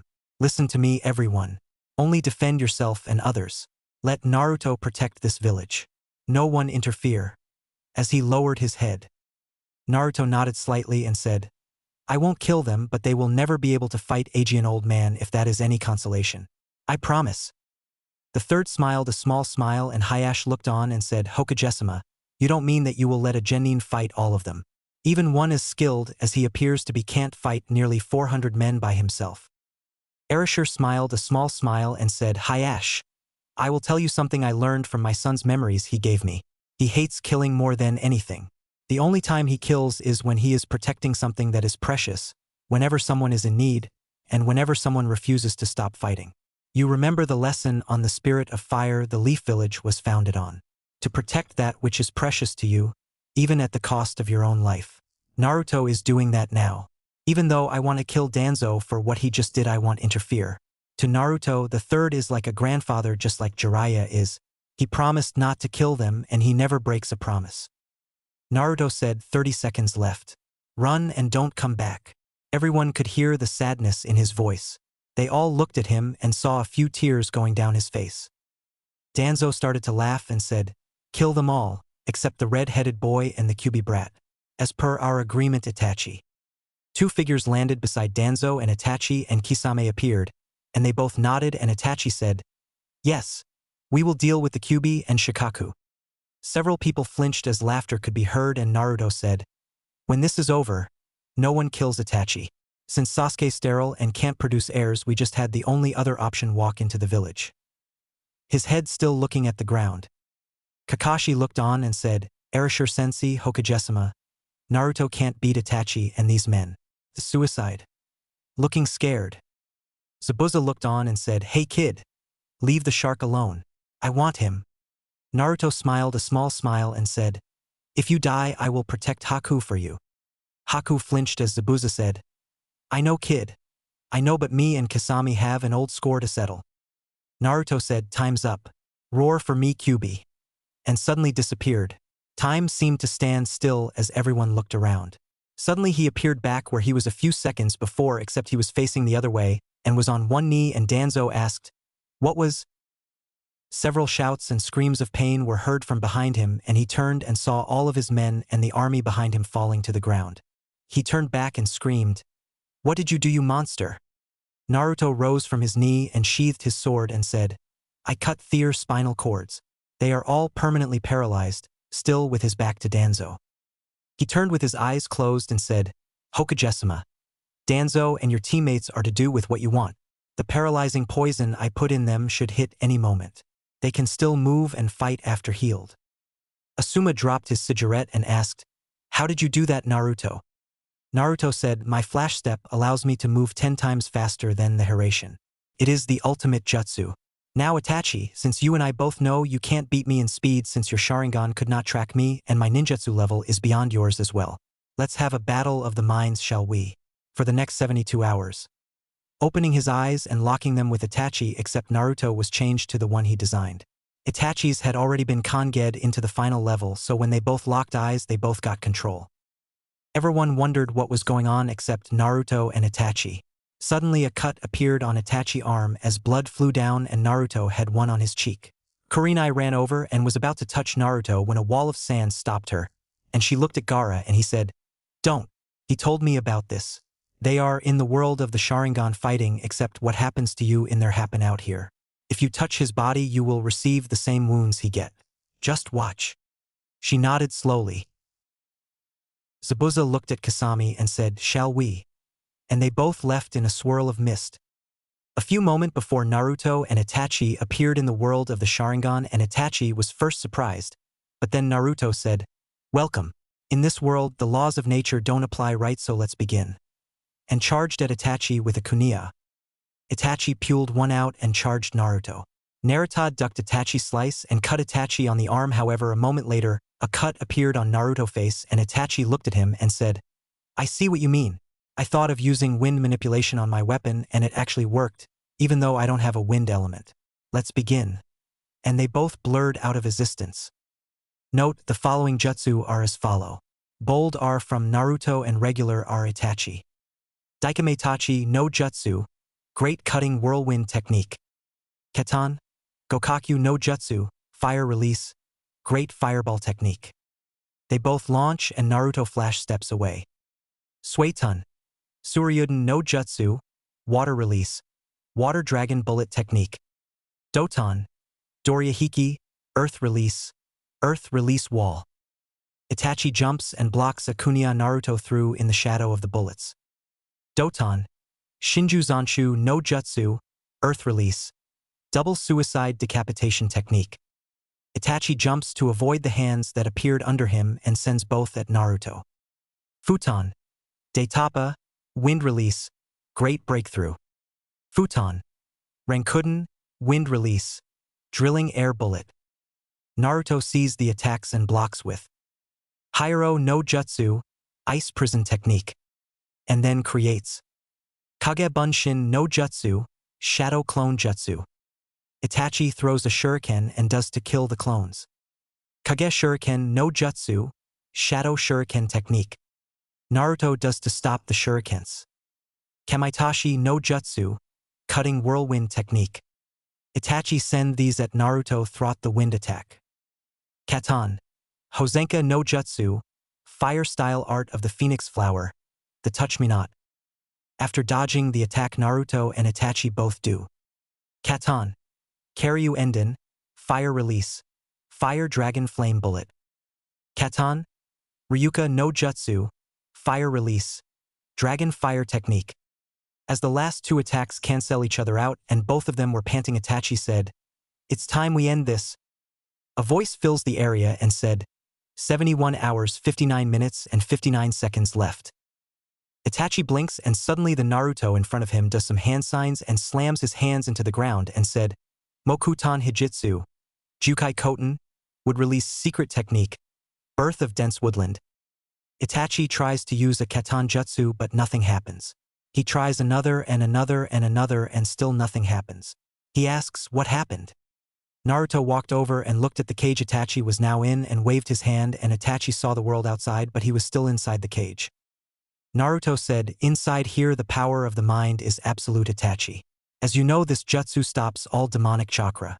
However, what you may not know is thanks to this being a Sharingan world, and that the Sharingan is from the Kyuubi that jutsu stop your power. You can't think to weaken it or free yourself because the moment you were trapped you lost all control in this world. You are trapped in your own mind now and forever. You can see the world but you are nothing but a living corpse. Unable to talk, unable to move, unable to taunt your brother. You can feel what happens to you but you won't be able to do anything. Now since your brother can't have kids, your body will be used to continue the Sharingan while your little brother can't touch you because the council cares so much about bloodlines they won't let him kill you. I get revenge on both of you that way. Enjoy." And he faded away, leaving a scared Itachi. As soon as Naruto faded, he appeared back in his body and fell down toward the ground only to be caught by a girl who appeared out of a sheet of ice in front of him as she lowered him to the ground. He smiled as the Hokage walked over and he asked Naruto, Are you okay, Naruto? Naruto sighed and said, just tired. Itachi is a prisoner in his own mind now.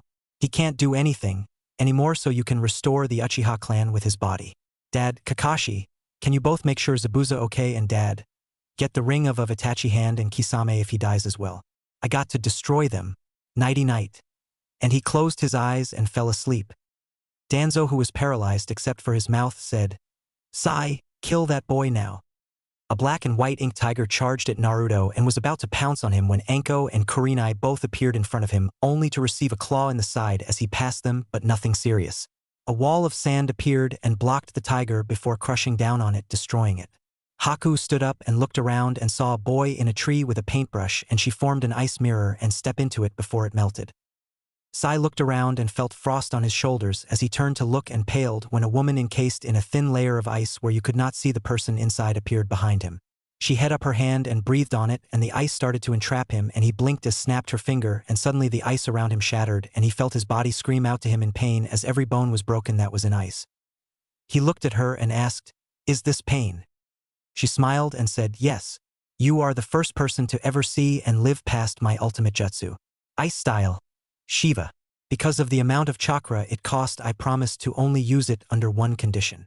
I know, but I always thought Haku would make a badass-looking Shiva.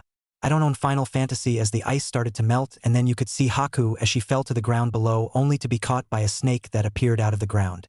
It lead her over and set her on the ground next to a panting Anko who was holding her side, as was Kurenai. Suddenly a huge wave of water came flooding into the area, and Zabuza was riding his sword like a surfboard as it was stopped by a huge tidal wave of sand which made Zabuza fly off his sword and into the air. Guy jumped into the air and caught Zabuza and asked, What happened, my youthful friend? Zabuza said, That sucked. We both went to the lake over there and both used one attack and one attack only, like when we were in the Seven Swordsmen. We both created a huge tidal wave and sent it against each other, and I lost and had to right my sword or be killed by the wave. You know the rest. What happened here? Kakashi, who appeared next to Erasure from the direction the wave came from, said, Naruto beat Itachi, and is now a prisoner in his own mind. Anko said, Danzo ordered the kid in the tree to kill Naruto, and Haku used some weird ice attack to make herself a goddess of ice and attacked the kid. Zabuza looked at Haku, who was blushing, and started to chuckle and then laugh, and he said, You know they will kill you, right? Kurenai, who had Tsunade start healing her wounds, asked, What do you mean by that, Zabuza? Who is going to kill Haku? Zabuza said, Haku promised that the only time she would ever use that jutsu is whenever she had to defend someone. He stopped as a wave of Ki came off of Haku, and she said, They don't need to know that, Zabuza. Zabuza chuckled even more as he blasted her with his own Ki and said, Haku, you may be my adopted daughter, but as your father I can tell anyone I want who you love. Don't think I don't know about your fantasy of being with him and his fiancées. Our walls in our apartment are not thick enough to stop the muffled cries of Narukin, Kure-chan, and Chan with an evil grin on his face at the look Haku had on hers. She had two thoughts on her mind right then. One, kill her father, and two, to die from embarrassment. Anko and Kurenai were both shocked and looked at each other and then down at the blushing girl who was trying to push deeper into Anko's lap from the embarrassment. Just then a figure landed, and it was Sasuke, and he looked and saw his brother and went into a rage and pulled out a kunai and charged only for someone to grab his arm, and a voice said, Stop. Sasuke was enraged and said, Let me go, you son of a whore. I will kill you and your damn family, you cocksucking asshole. If you don't let me go, I will kill you and your whole family, you insignificant little shit. Let me go. Can't you tell him and Uchiha and I have to kill my brother, or are your parents so much of inbreeders that you can't even tell when your superiors are in front of you? If so, then your children should be put to death at birth. Before he turned, tried to stab the man in the heart with a kunai. Keyword tried. The man who was holding him was Erasure Kazama. Suddenly a shitload of Ki hit Sasuke, making him hit the ground unable to breathe. He blinked and looked up and paled at the sight of the man he just tried to kill. The Yondaime Hokage of Konoha. Suddenly another person appeared on his right, blasting even more Ki. Sundi was there, and she looked down at him and said, Did you just call me a whore? Another figure appeared blasting Ki, and it was Jiraiya, and he looked at Sasuke and said, Inbreeders. I have you know we are not like that. A woman appeared next to them and said, And you think my son should be put to death at birth? Blasting more Ki than all of them. I had to use this as it was just too good of an opportunity to not use. I don't own Star Wars. In a galaxy far, far away, a figure sitting in a tower with a wooden cane gasp, and a figure walks up beside him and asks, "What's wrong, Master Yoda?" Yoda said, "Pain, lots and lots of pain." On the same planet, another figure looks toward the sky and a figure beside him asks, "What is it, Master?" The figure said, "A great evil is being unleashed on the universe, Darth Maul. Someone is about to meet the true power of the dark side." On a droid command ship above the planet Naboo several light years away from Yoda, a figure said, "I sense a great disturbance in the Force, Master." Back with Sasuke. Itachi watched in fear for his little brother as the wrath that is about to befall him, and he whispers, "I'm sorry." Notice. The next few scenes should only be read by those who truly hate Sasuke. Enjoy. Sunda picked him up and threw Sasuke into the air. Rin jumped in the air and clawed both his arms. Erashur appeared behind Sasuke and stuck a Hiraishin kunya in his ass. Kurenai cast a genjutsu to make his sense of touch heightened. Anko sent snakes out of her hands and they bit into his legs. Haku pierced his ears with senbons. Tsunade summoned Katsuya and used her as a springboard to kick him higher into the air.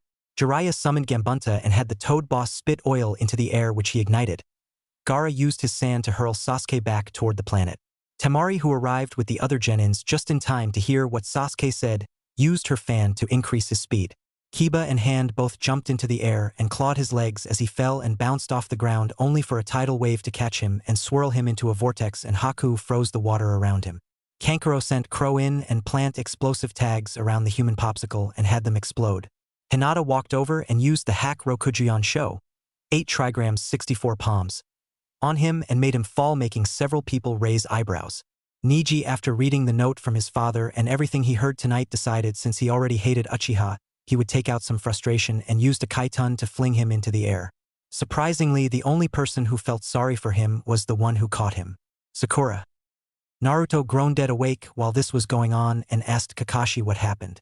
After Kakashi told him, he waited until Sakura landed and walked over and said, "Guess what, Sasuke? Since you can't have kids, I was going to kill him, but since I knew you wanted to restore your clan, I captured your brother for you, so that way you can restore your clan. Isn't that great?" with a smile on his face. Tora walked up and looked at Sasuke before turning around, lifting her tail and kicked dirt on him before she ran off. End of Sasuke abuse.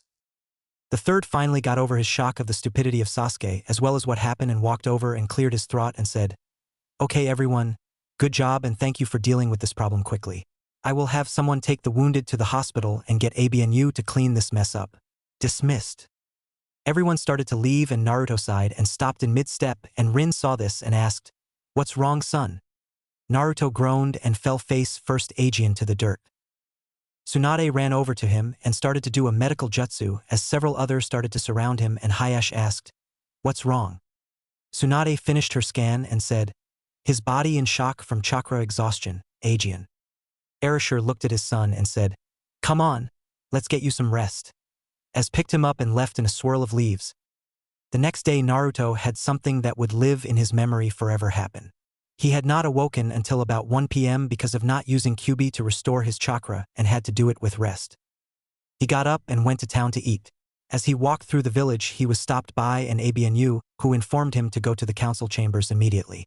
Naruto sighed and nodded before Flame shushing to the council chambers. When he got there, he saw every one of the council seats were already full, and Erashur, Tsunade, Jiraiya, and Rin had all of the council seats but one for his family, so he walked up to it and sat down and started to look around. The third walked in a moment later and took his seat as the Hokage and said, "Thank you all for coming on such short notice. As you all are aware, we have Erashur Kazama back with us, and I wanted to inform you that it is because of the deal the Death God made with his son when he took the Kyuubi's soul away. That's right, he has successfully absorbed all of the Kyuubi's powers now. Now that explains how Erashur alive. I would also like to inform you that yesterday Orochimaru was killed by Naruto Kazama." Making everyone wide-eyed at hearing a genin that could do that, but after seeing him in battle, it's no wonder. The third cleared his throat and got everyone's attention and said, "I would also like to inform you that he also last night captured Itachi Uchiha and killed an S-class missing nin named Zetsu. Because of his proven abilities, I would like to call for a vote to have Naruto automatically advanced in rank to Special Jounin." Hayash stood up and said, "Pardon my interruptions, Hokage-sama, but based on what was discussed with a private meeting yesterday with Naruto, I would like to have him moved to Sannin level, since he not only eliminated the Snake Sannin, He has also showed me proof of conspiracy in my own clan that I had taken care of after the battles last night. As of this morning, all branch members of my clan are having Thier seals removed. The Hyuga Council has also been eliminated, and it is all thanks to his spy network. I have also heard from my daughter and nephew about Naruto's reputations outside of this village, sir. The third raised his eyebrows, and a civilian council member asked, "What reputation is that, High Ash?"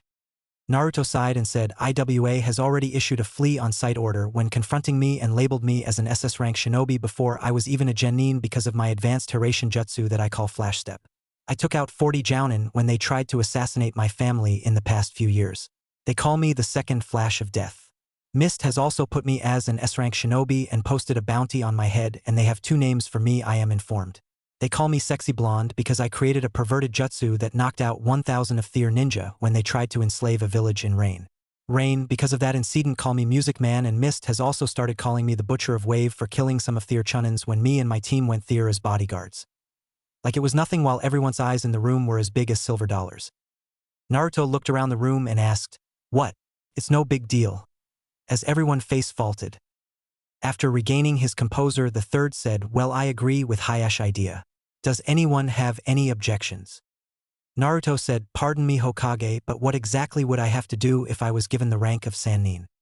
The third said, "Well, you have free leave at any time as long as you check in with me every 6 months, and also you will be responsible as leader of our ninja on any battlefield you are on unless I or one of the other Sannins are present." Naruto closed his eyes and pondered a moment and said, "Before you vote on this, I have a request that I believe would be in everyone's best interest." Inoichi asked, "And what would that be, Naruto?" Naruto said, "I request that at least 75% of all Chunin and Jounin approve of this decision also. This village has several candidates that could just as easily be given this title than me. If I am going to have to be a leader of these men in battle, I would need Thier respect. If I don't, they won't follow my orders or go against them, and that could cost lives." Everyone was stunned, and a few had smiles on Thier faces, and the Nara head said, "I agree with Naruto request. By making that request, he shows that he understands the responsibility he will be required to take.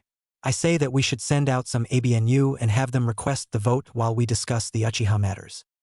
The third nodded and sent the ABNU out and said, "Okay. Since we are waiting on that, what is to be done about the Uchiha matter?" A civilian said, "We should kill Itachi. We already have Sasuke." Naruto said, "Not possible." This brought murmurs around the room, and the third said, "I am afraid Naruto is right. It was discovered that Sasuke is sterile, so he can never pass on the Sharingan. If Naruto had not captured and made Itachi a doll, basically we would have lost the Sharingan forever." This brought the attention of all those who had not already been informed. Naruto sat quietly and said, "I say we request 15 volunteers of the females of the village to be artificially impregnated by a medical worker, so that we can breed the Sharingan, but the volunteers would have to pass certain classifications." Everyone was looking at him, and the third said, "What do you have in mind, Naruto? I don't have problem with the volunteers, but why classifications?"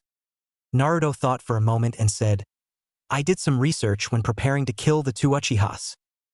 This brought several shouts from the room in outrage, and the third slammed his fist against the table, getting everyone's attention, and the third said, "Naruto, explain for those who don't know what you are referring to."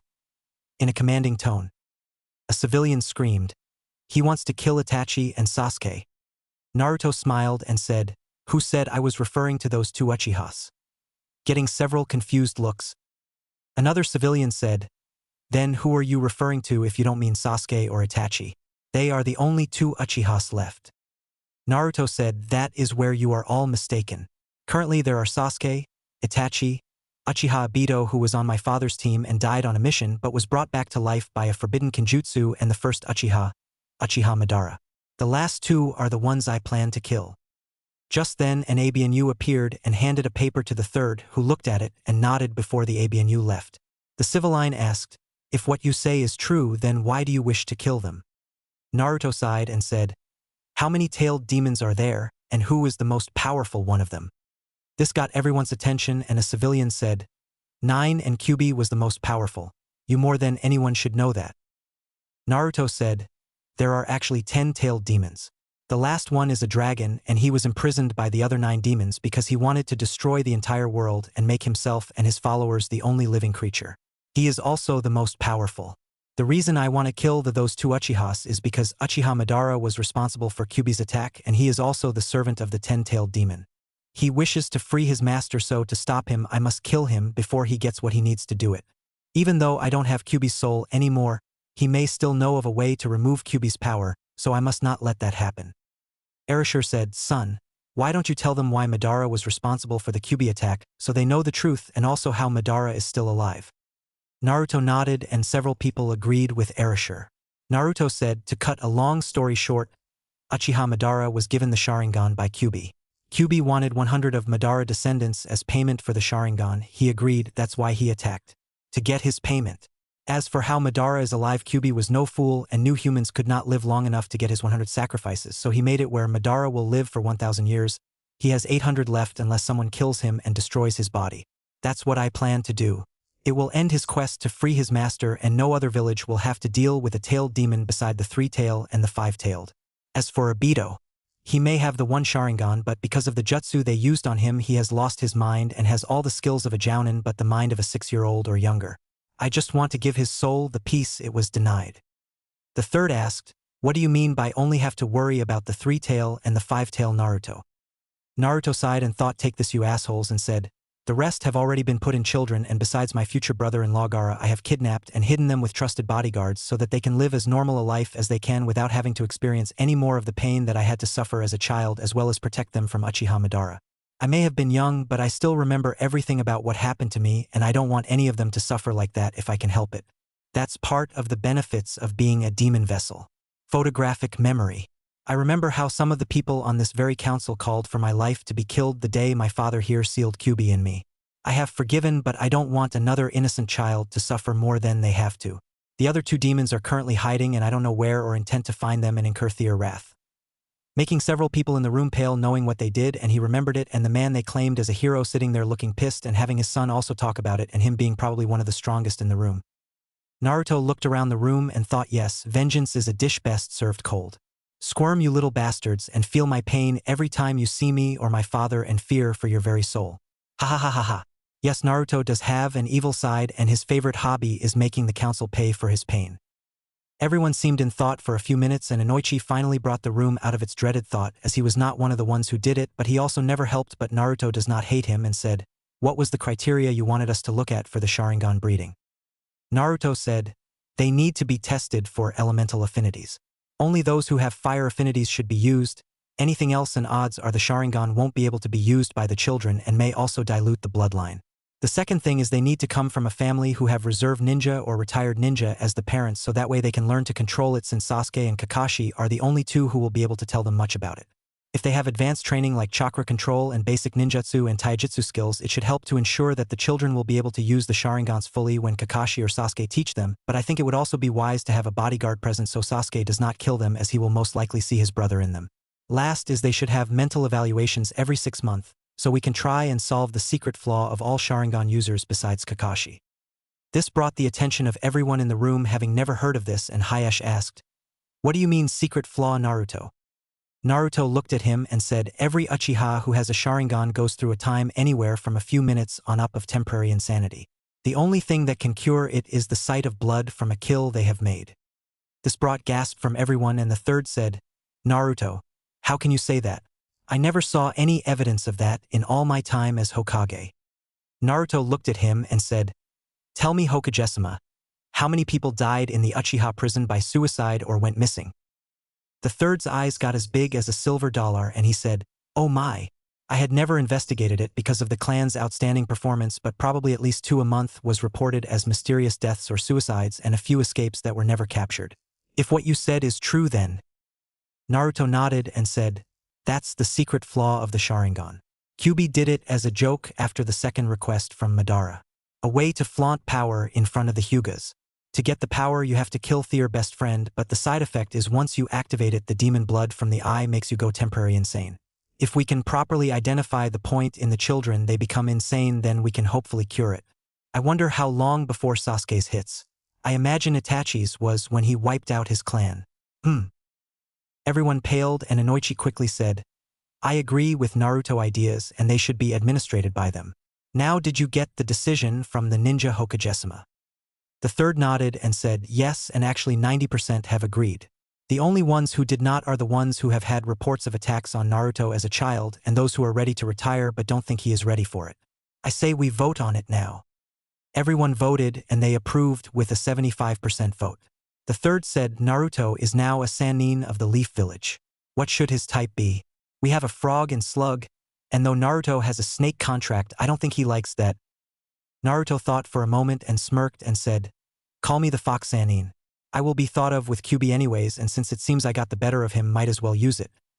But he thought it is actually my way to pay my respect to you, Q, my friend. Everyone voted and agreed. Hayashi asked Naruto, "Last night when we were having the clan meetings you displayed an eye bloodline. What is it, may I ask?"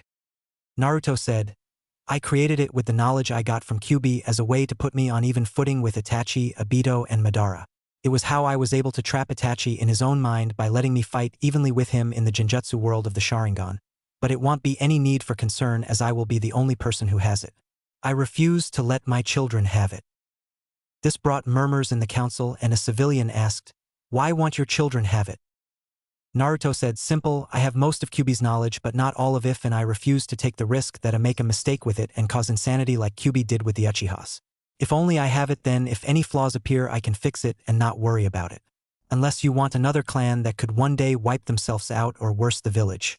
Who am I to go against the council and the Hokage's orders?" Several people quickly screamed, "That's alright, we agree with your decision, Naruto." Getting a smirk from Naruto, Hayashi asked, "What of Haku, the girl who came with you from Wave Naruto? I hear she has an ice bloodline." Naruto nodded and said, "Yes, she does, but as I explained to the guards the day I brought her and her adopted father here, they have the protection of the Kazama clan, and I also give her the right to choose who she has a family with. I talked to her about it, and as long as she produces 2 children, I would not let the council force her into an arranged marriage or breeding stock. 2 children will be more than enough to start an ice clan in our village. Within 40 years, we could have up to 20 members as soon as 1 male is born. I believe that the council would agree with that, considering that she is the first ninja in her family. Since the Mist refuses to let bloodlines be ninja after their war with them, she might be able to show other clans from Mist the treatment she gets here and maybe swing them to our village. I don't believe forcing 1 clan would be wise if we can get, say, 10 clans with bloodlines by not forcing it." Making everyone in the room see his point of view, the third looked around the room and said, "Naruto, how the hell are you so damn mature? You have made every person in this room see your point of view on every topic that we have discussed." Naruto looked at him and the rest of the room and said, "Simple. I had to develop a strong mental resolve to stop Kyuubi from talking me into removing the paper seal on his cage." This got looks from everyone, and Erashur said, "What do you mean by that, Naruto?" Naruto smiled and said, "Simple. If at any time the people of this village hurt me enough to want to give up living, all I had to do was walk up and remove a simple paper seal that was the contract with the Shinigami, and I would have let Kyuubi free. It's a way for the container to tell if the creature being sealed has paid its crime. It's a good thing I was strong enough to deal with the pressure, or this village would be nothing but ash, considering no other parent would have gave their child after they saw what this village did to me. Also, it's a good thing the third protected me, or Kyuubi would have been free and back in less than a year. The sealing was made to last the life of the vessel. If I had not lived long enough to get at least half of his power, he would have been freed. But that's my opinion. And thought squirm, my little bitches." Everyone paled, and almost everyone was thinking while he talked, we were so fucking lucky. By the look on Erashur's face, our luck may have ran out. Shit, we're gonna die. The third smirked to himself as several people squirmed in their seat under the bored look of Naruto and the killing looks coming from his parents and grandparent.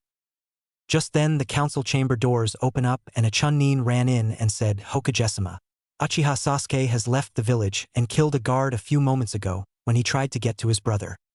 Before anyone had time to react, Naruto disappeared and reappeared a few moments later in the middle of the room that had everyone standing and going toward the door, with Sasuke, who looked confused as he was launched toward the walls as nearly the speed of light and was planted head first into them, making everyone shocked and wince at the speed he was captured in his arrival.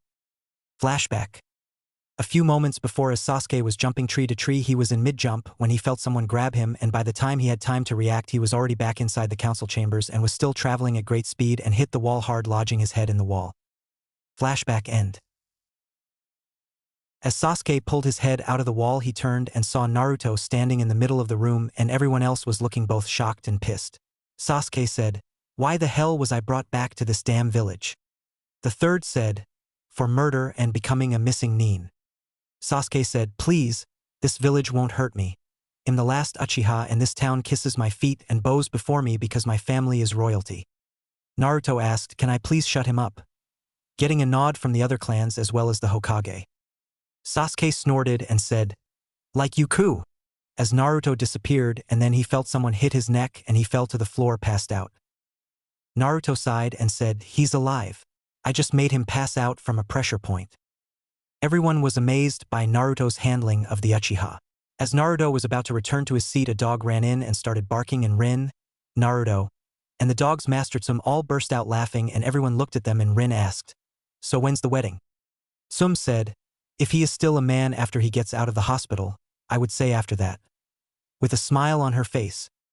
The third said, what's so funny that it had to interrupt our meeting? Tsum said, apparently Kakashi and my daughter Hana had a little altercation earlier, and he is currently in the hospital having his wounds healed. Kakashi called his summoned dog out to help and it bit him in the groin after seeing who he was with. He refused to let go unless Kakashi agreed to marry Hana. Kakashi did, and that's what is so funny. Flashback with Kakashi. Kakashi walked to the Inuzuka home with Kiba behind him holding a leash around his neck. How you might ask that happen? Simple. Akamaru grabbed his book and was ready to piss on it unless he put it on, so here we find Kakashi being lead before Hana. Hana smiled and took the leash and said, thanks Runt. Now Kakashi, what was this I heard last night about you wanting to go out with me? Kakashi said, I don't know what you're talking about. Hana said, fine, prove it by summoning that dog Puckin, and if he agrees with you I will believe you. Kakashi thought for a moment and summoned Puckin, and Puckin looked at Hana and Kakashi and said, so you finally gonna do it? Kakashi looked at Puckin shocked and asked, do what? Puckin jumped up and bit Kakashi in the groin and mumbled, ask her to marry you or I bite harder. I am not your therapist. Kakashi winced in the pain and said, Hana, marry me please. Hana smiled at the dog and walked over, removed Kakashi mask and kissed him before biting his neck and said, to show you mean it, no more porn. And grabbed his book and threw it in the air and burned it with a Keton Jutsu. Kakashi was crying, but if it was from the loss of his book or the dog on his manhood, who knows? He just shook his head yes, and Puckin let go and said, tell Naruto, thanks, and I want another poker night. I loved the back rubs I got from the wolf summons. And left in a puff of smoke. Flashback end. The council laughed at that and the third said, I call this meeting over and I have a genin to deal with. As everyone left the room, Naruto had left the council chambers and started to walk through the village, pretty much ignoring anyone and anything. He had the feeling he was forgetting something. He thought, let's see, Orochimaru dead, Dad's alive, Itachi a vegetable, Sasuke sterile and in trouble, Sakura got laid and her dreams are ruined now, Zetsu dead, Kabuto dead, Zabuza and Haku alive, Garaseal's fixed, Mom's here, my family's here, I got respect, Danzo and the two stooges have been taken care of, Sound is pretty much screwed, the third's alive, war has been stopped. Now what am I forgetting? He looks up and sees a couple making out in an alley with a bottle of sake at their feet and smiles, realizing what he forgot. He turns and starts looking for his fiancées to see what they were doing. As he was looking, he ran into his mother, who smiled and said, if you're looking for you ladies, I was told to tell not to look for them. Naruto looked at her and asked, why Mom? She said, simple, each of them want to surprise you with their wedding dresses and a few other things, so your father and I gave them each $1 million out of your account and told them to get everything. Your father and I are taking care of the rings, so all you have to do is get your outfit for the wedding and you have 30 days to do it. And she turned, leaving a confused Naruto. Naruto said, how did you get money out of my account? Before she was gone. She turned and said, simple. You gave your father your PIN number when you gave him your memories and I took your debit card. Holding it up, smiling and Leaf shushing away. Naruto reaches into his pocket and pulls out his wallet, and sure enough it was gone. He sighed and mumbled, damn freeloaders. I got 2 that take my money and 2 that drink my sake. What's next? As he walked on through the village. Meanwhile, Inoichi walks up to Hayash and said, may I have a moment of your time, Hayash? Hayash turned and nodded, and they both sat down on a park bench nearby. Inoichi said, how did you solve the problem with the Hyuga Council so quickly, if you don't mind me asking? Guess we all know where Ino gets her gossip habit from, Hayash thought and said, simple, when Erashur left with Naruto. Flashback the previous night. Erashur had just left when Jiraiya walked over and held out a scroll and said, This is everything the Gaki was telling you about, and also a seal he made to protect your family without the servitude seal so you can do what you need to. And handed it to Hayash before turning and leaving. Hayash opened it and read a little where his eyes got big and said, Niji, go and get half of the branch members ready for battle and bring them, but tell the council that I want them to stay there to protect the compound and the clan's survival. Niji nodded and left. Hinata walked over and said, What do you want to do, father? Hayash looked at his daughter and saw the confidence she had now and said, I'm sorry, daughter, for everything I done to you. If I had known what they did, I would have been different. Hinata looked at him with cold Hyuga eyes, and for a brief moment emotion flew through them, and she said, I forgive you, father. The clan was more important. I understand. And walked over to her team, ignoring the hurt look on Hayash's face as he realized how bad of a father he had been. About 5 minutes later, the branch members returned with Niji, and one of them asked, What are your orders, Hayashesima? Hayash looked at them and said, Today is a new day for the Hyuga clan. When we return to the compound, I want all of you to tell the rest of the branch members to get ready for a fight.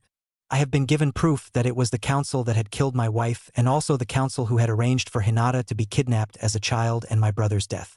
For this and several other crimes, I am leading the family in removing the council, and when that is done, we will be removing all seals from every branch member and uniting the family under one house. Murmurs could be heard from the branch members, and one said, What of the family secrets, sir? Hayash opened the scroll and said, This seal here is a gift from the Kazama family, which I would like to let you know Erasure Kazama is back with us alive now, and they were the ones who gave me the proof. This seal will go on the entire family, with me being the first to get it to show you that this is not a lie. It's just like the cage seal, but the subjection seal has been removed. Since we all will have it, there is no need for 2 houses anymore. And all the branch members were shocked by this news. Niji said, When do you want us to be ready, Hayash-sama? Voicing the general question. Hayash said, 1 hour after we return to the compound, but don't alert the council until we get to them. All of them said, Hiya, and headed back to the compound. End flashback. Hayash raised the hair off of his neck and showed Inoichi the seal and said, We eliminated the council forever from the Hyuga family. Inoichi smiled and said, About time, my friend. About time. A voice from the tree above them said, Agreed. Startling both men as they looked up and saw Erasure sitting there. Hayash said, What do we owe the honor of your visit, Erasure? Erasure said, Simple. This is an invite to my son's wedding next month. You're both invited with up to 5 members of each family. I just wanted to hand them out personally to each clan and important guests so they can see him back. As he handed them the invitations, Hayash nodded and said, The Hyuga clan will be there for the wedding of the new Sannin. Inoichi said, So will we, but I do got one question. Why did you not get offered the position of Sannin? Erasure looked darkened for a moment and said, The same reason I want be Hokage Aegean. This village lost a lot of respect from me, and the only reason I have not killed most of it is because Naruto asked me not to. Even if he was not my son, I still would have refused because I left one simple request to see him as a hero, and from what he showed me with a memory jutsu his early life, he was not seen as even human. That's why I refused both offers when I was given the choice. Both men bowed their heads in shame, and a civilian walked up a little drunk and said, So you are alive, Yandama-sama. Are you going to kill that demon that took over your son's body? That had to have been the stupidest thing a person could have said at that moment. As 3 figures turned to look at the civilian with so much hate in their eyes, the man literally had a heart attack from the ki and death glares. He got as Hayash had activated his eyes with a look that promised extreme pain. Inoichi had pulled out a kunia and had a smirk that would have made Orochimaru back up in fear, and Erasure powered up 2 Raisingans that had wind manipulation started in it. Gaara walked by and looked at the 3 men, and inside his head, he heard Shikaku say, Back away slowly, and don't make any sudden movements and they may not kill you. Gaara thought back, What's wrong? Shikaku thought, They frighten me. To even breath near them might be enough to end your life. They make me and the other demon lords look like saints compared to what their looks promise. Just back away and get the fuck away, now. Gaara had never heard Shikaku say he was scared of anyone but Naruto, and even then it was just a little. For him to act like this is bad. Gaara left the area quickly and saw his sister standing out front of a store, and he ran to her, and she looked at him questionably, and Gaara said, Shikaku's scared. Temari blinked and asked, What happened? Having known only Naruto could do that to Shikaku. Gaara said, The blonde guy from last night. The Hyuga head and Naruto father, all 3 frightened him with a look, and they killed a man with just the look. Temari said, "You're not making any sense, Gaara." Gaara started to say something when a drunk man bumped into Temari and said, "Excuse me. I am looking for the demon boy. I want to beat some shit into him Aegean like I did when he was a kid." Hiccup. Temari and Gaara both looked at him and were planning to do extreme things to the man when an ABNU appeared and said, "Not another one," as he hit the man on the neck, knocking him out. Temari, who had pulled out her fan, and Gaara, who had made a bat out of sand with a kunya being held in the end of it, blinked and looked at the ABNU and said, "What do you mean another one, and what's going on?" The ABNU sighed and recognized them as Naruto future family, since all ABNU received bios on them from the Hokage, and said, "After that battle last night and Narutosama stopping the revolt, all the bars in town opened up and served free beer to everyone to cheer for the return of the Yondaime, death of Orochimaru, and also the winning of the battle. The civilians got into it herd, and some of the bars did not close until a few hours ago, and the ABNU as well as most of our sober ninja are out trying to stop idiots like this from starting trouble. Somehow it is only civilians that are causing trouble though." The Hokage said if anyone is seen walking or acting drunk, they are to be arrested till they sober up. An explosion to the south of town was heard and everyone in the village blinked, and suddenly the shouts of, "You unyouthful citizens dare not only to insult Narutosama, but also have the composure to insult not only the power of youth but try and remove my youthful outfit. You must die." A second shout said, "Yes, Jai-sensei. Let's show these unyouthful citizens the error of their ways. If we miss one unyouthful citizen, then I will destroy all of you hip rivals' book and chain myself to him while making him wear our youthful outfits." Across town in the hospital, a window shattered and a voice could be heard yelling, "Oh Heleno. And O1 is putting that damn outfit on me, and I am not being chained to anyone who has won. Look out world, here I come." And he jumped out the window of the hospital still in a hospital gown. Naruto, who had sitting on the Hokage monument to watch the fireworks, pulled out a bag of popcorn and watched the show while thinking, "That's what I forgot. I told all the bars and restaurants that I have part ownership of. I wanted them to have free sake after any battles so our ninja moral support would go up and they could take the money out of my party account. I wonder what will happen now." With a small glint of amusement in his eyes, a shout from Guy said, "Yes, my hip rival. Let's show these people the follies of their ways. If someone defeats more than me, I will give up my youthfulness."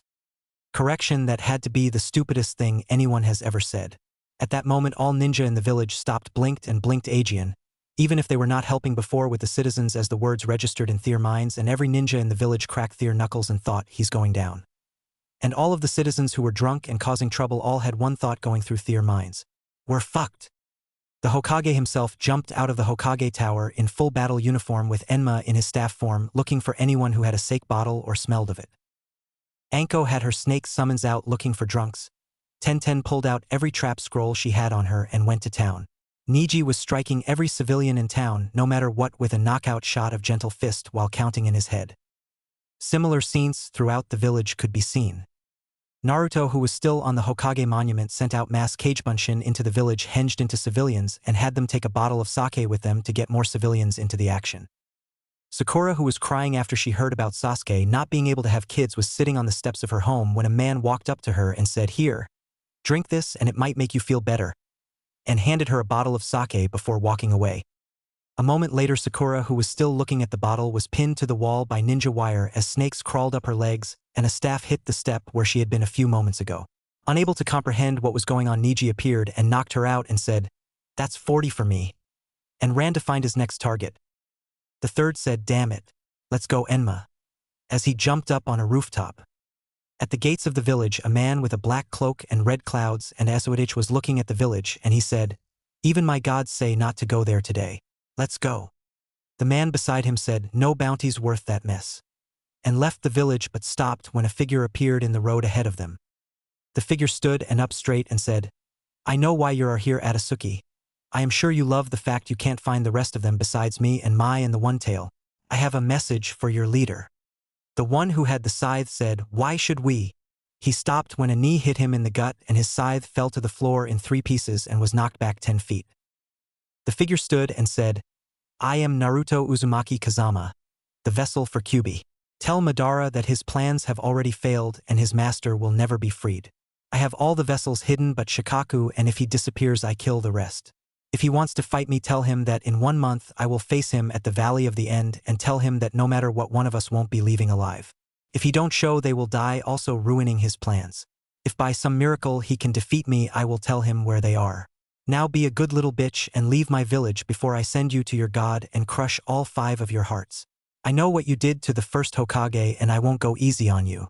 I've already defeated Itachi, Orochimaru, and Zetsu. I know Tobi, Kisame, Sasori, Deidara, and you 2 clowns won't be a problem to kill. Now go, looking at the man who was beside him before leaving in a swirl of flames. Neither figure said anything as they looked at each other and left quickly to inform their leader. Naruto smiled as he left to go home that evening, but he pulled out a bottle of wine to drink on his way to the Forest of Death when a bunch of chunins who did not know him appeared and got ready to arrest him when a kunia came and broke his sake bottle. Naruto looked down at the bottle and his hair covered his eyes, and at that moment everything in the village stopped. All sound, all fighting, a heart beats. Why, you may ask? Naruto said, that was a 1,000-year-old battle of wine. It costed me $400,000 and only 2 bottles of it left after that one in the world. Somebody is going to pay me back for it. In a voice that sent chills down everyone's spines, Naruto flared his ki, releasing more than half the people in the world, and he said, who was it that busted my wine bottle? A man on the roof across from Naruto said, I did, demon.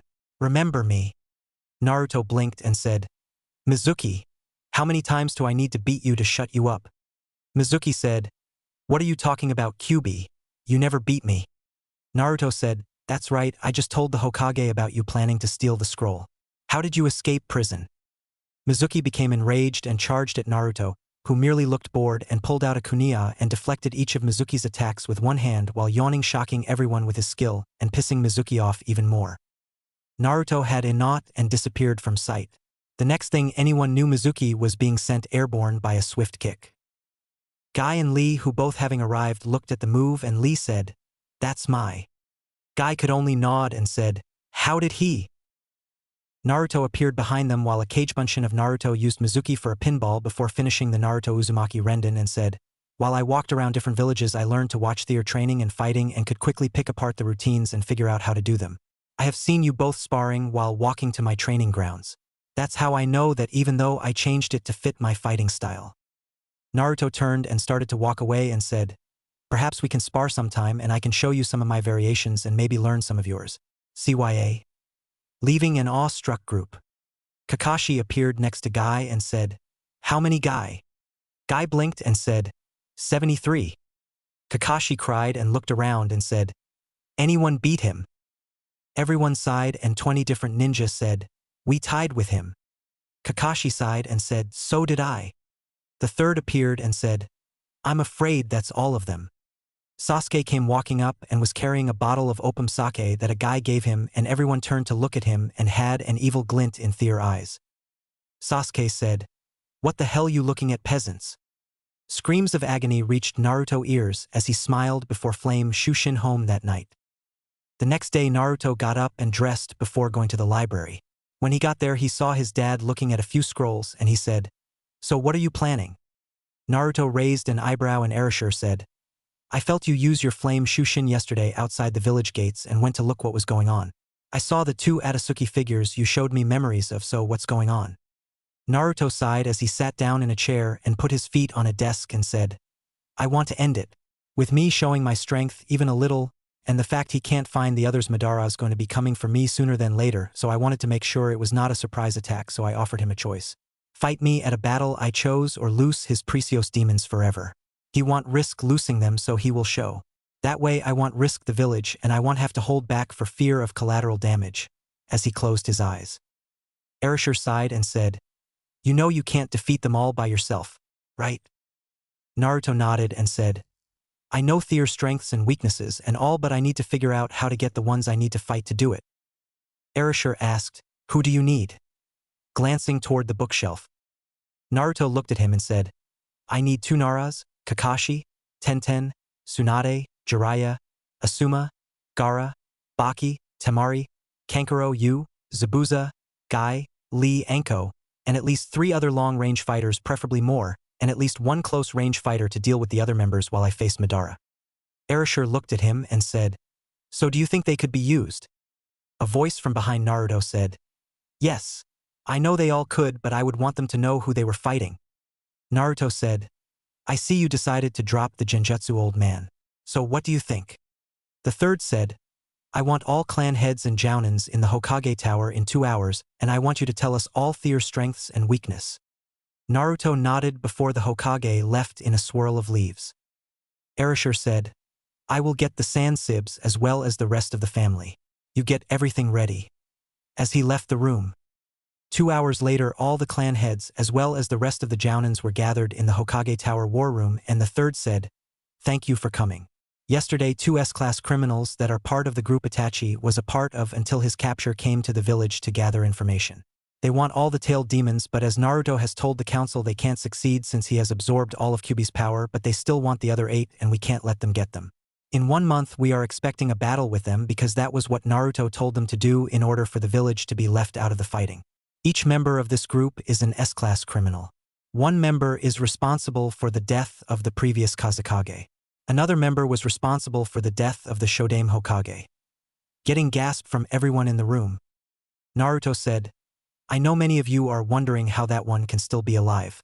He has a bloodline that allows him to take the hearts of living humans and replace old ones in his body. He can only hold 5 but usually has all 5 in use. I know each member of this group and their strengths and weaknesses. Genma asked, How do you know so much about them, Naruto-sama? Naruto looked at the room and said, Before I say anything else, I want to make one thing clear. Don't call me Sama. I may outrank some of you, but to me we are all equal ninja of the Leaf Village, so just call me Naruto. As for the question you asked, simple, I know about the leader because he was responsible for Kyuubi's attack on our village. His name is Uchiha Madara, the first Uchiha. I won't tell you much about him except don't fight him. No one in this room besides myself or Gaara can even think to hurt him. Hyatt asked, why not Naruto? Naruto said, simple. How many of you can stand toe-to-toe with a person with the strength of an 8-tailed demon? He is that powerful. I can beat him, but it may cost me my life. If that's what it takes to stop him, I will, so his master will not be released on the world Aegean. Mankind won't be able to survive him. Murmurs went through the group, and the third said, the reason why we have to stop them is the master Naruto was talking about is the 10-tailed dragon demon. He is so powerful that all 9 of the other demons lords banded together to seal him away so he would not destroy the world. Now you see why we must stop him and this group. Continue with the rest, Naruto. Naruto pulled out a scroll and opened it before biting his thumb and wiping some blood on a seal, and out popped a giant poster board with faces of 10 members, and some had X's on the faces of Itachi, Zetsu, and Orochimaru. Naruto nodded and pointed to a face and said, first is Tobi. He is the product of using a forbidden kenjutsu that used the body of Uchiha Obito, who was on the Genin team with Kakashi and my mother under my father. He has 1 Sharingan and is mostly a mid-range fighter fire and earth-type user. He does have good taijutsu, but it can be gotten around with teamwork, but his Sharingan lets him avoid most ninjutsu. Genjutsu are useless, but he sucks at kenjutsu. Next is Kisame, former member of the 7 Swordsmen of the Mist. His sword is special, which means it does not cut, it shaves, and it also eats chakra and can give it to Kisame. Don't try and get it if Kisame is still alive, or it will attack you with a self-defense seal on it. Kisame is a water type and is great at kenjutsu but sucks at taijutsu and raitanjutsu. After him is Deidara. He can make explosives out of clay, and most of his body is actually clay for his explosives. He is a long-range fighter and can make animals out of clay that can do anything that the animal it looks like. He prefers to fly on them. You can beat him with joint long-range attacks while in the air, but if you can get him on the ground, he has almost no taijutsu experience. Genjutsu is above average. Get close and kill him, but he will kill himself to take you out and has been known to do just that and still live by escaping the blast. He has 2 hands in his mouth that eats the clay and make it explosive. Haiden is an enemy only a Nara can fight safely. Why I say that is because of his religion, and I believe Bloodline. He does a type of ritual in which a circle appears under him, and as long as he is inside that circle he is basically immortal. To kill him you must get him outside of the circle and then completed destroy his head. As long as his head is alive he can be put back together, but if his head is completely destroyed he can die. Don't let him get your blood. Part of the ritual while in the Surlsi is the blood he eats during that battle causes any wound he receives to his body to happen to whosever blood it is he has, as long as they are within a mile of him. That's why I said Anara is the best fighter, since they can force him to walk outside the circle with their clan jutsu. Anyone else will have to make him leave and probably kill one of you allies to do it. He is a mid to close range fighter because of his ninjutsu and also his scythe that he can control with a chain. I broke it when he was here yesterday, but he has time to repair it. The next one is a former Suna member named Sasori of the Red Sand. He is a puppet master. He walks around inside of a puppet and has turned every part of his body into a puppet as well except his heart. He looks like a 15-year-old kid in his actual body. He is a master of secret weapons and mid to close range. He has hundreds of puppets he can use at the same time, but the one that is most dangerous is the former Kazekage who had the ability of the Iron Sand, which he has made a puppet. Just because it's a puppet does not mean it does not still have the ability to use jutsu or bloodlines. He also uses poison and traps that are hidden in each of his puppet bodies. The next member is Kakuzu, who was the one that is responsible for the Shodieme's death. He has an ability to use his body with weird tentacles of chakra that can restore his body from damage. Attack from long range to destroy the mask because that is where his hearts are, and if you have to fight close, don't let him take the heart of your allies. He can take other organs, but mostly just the hearts. That's his weakness. Take out all 5 and then you can kill him by destroying his head as well. Any questions? Hayashi said, "Are there any others we need to worry about?" Naruto thought for a moment and said, "Atsuki has a habit of using sleeper agents to get their info that they use as puppets once they activate them. I know of 2 personally.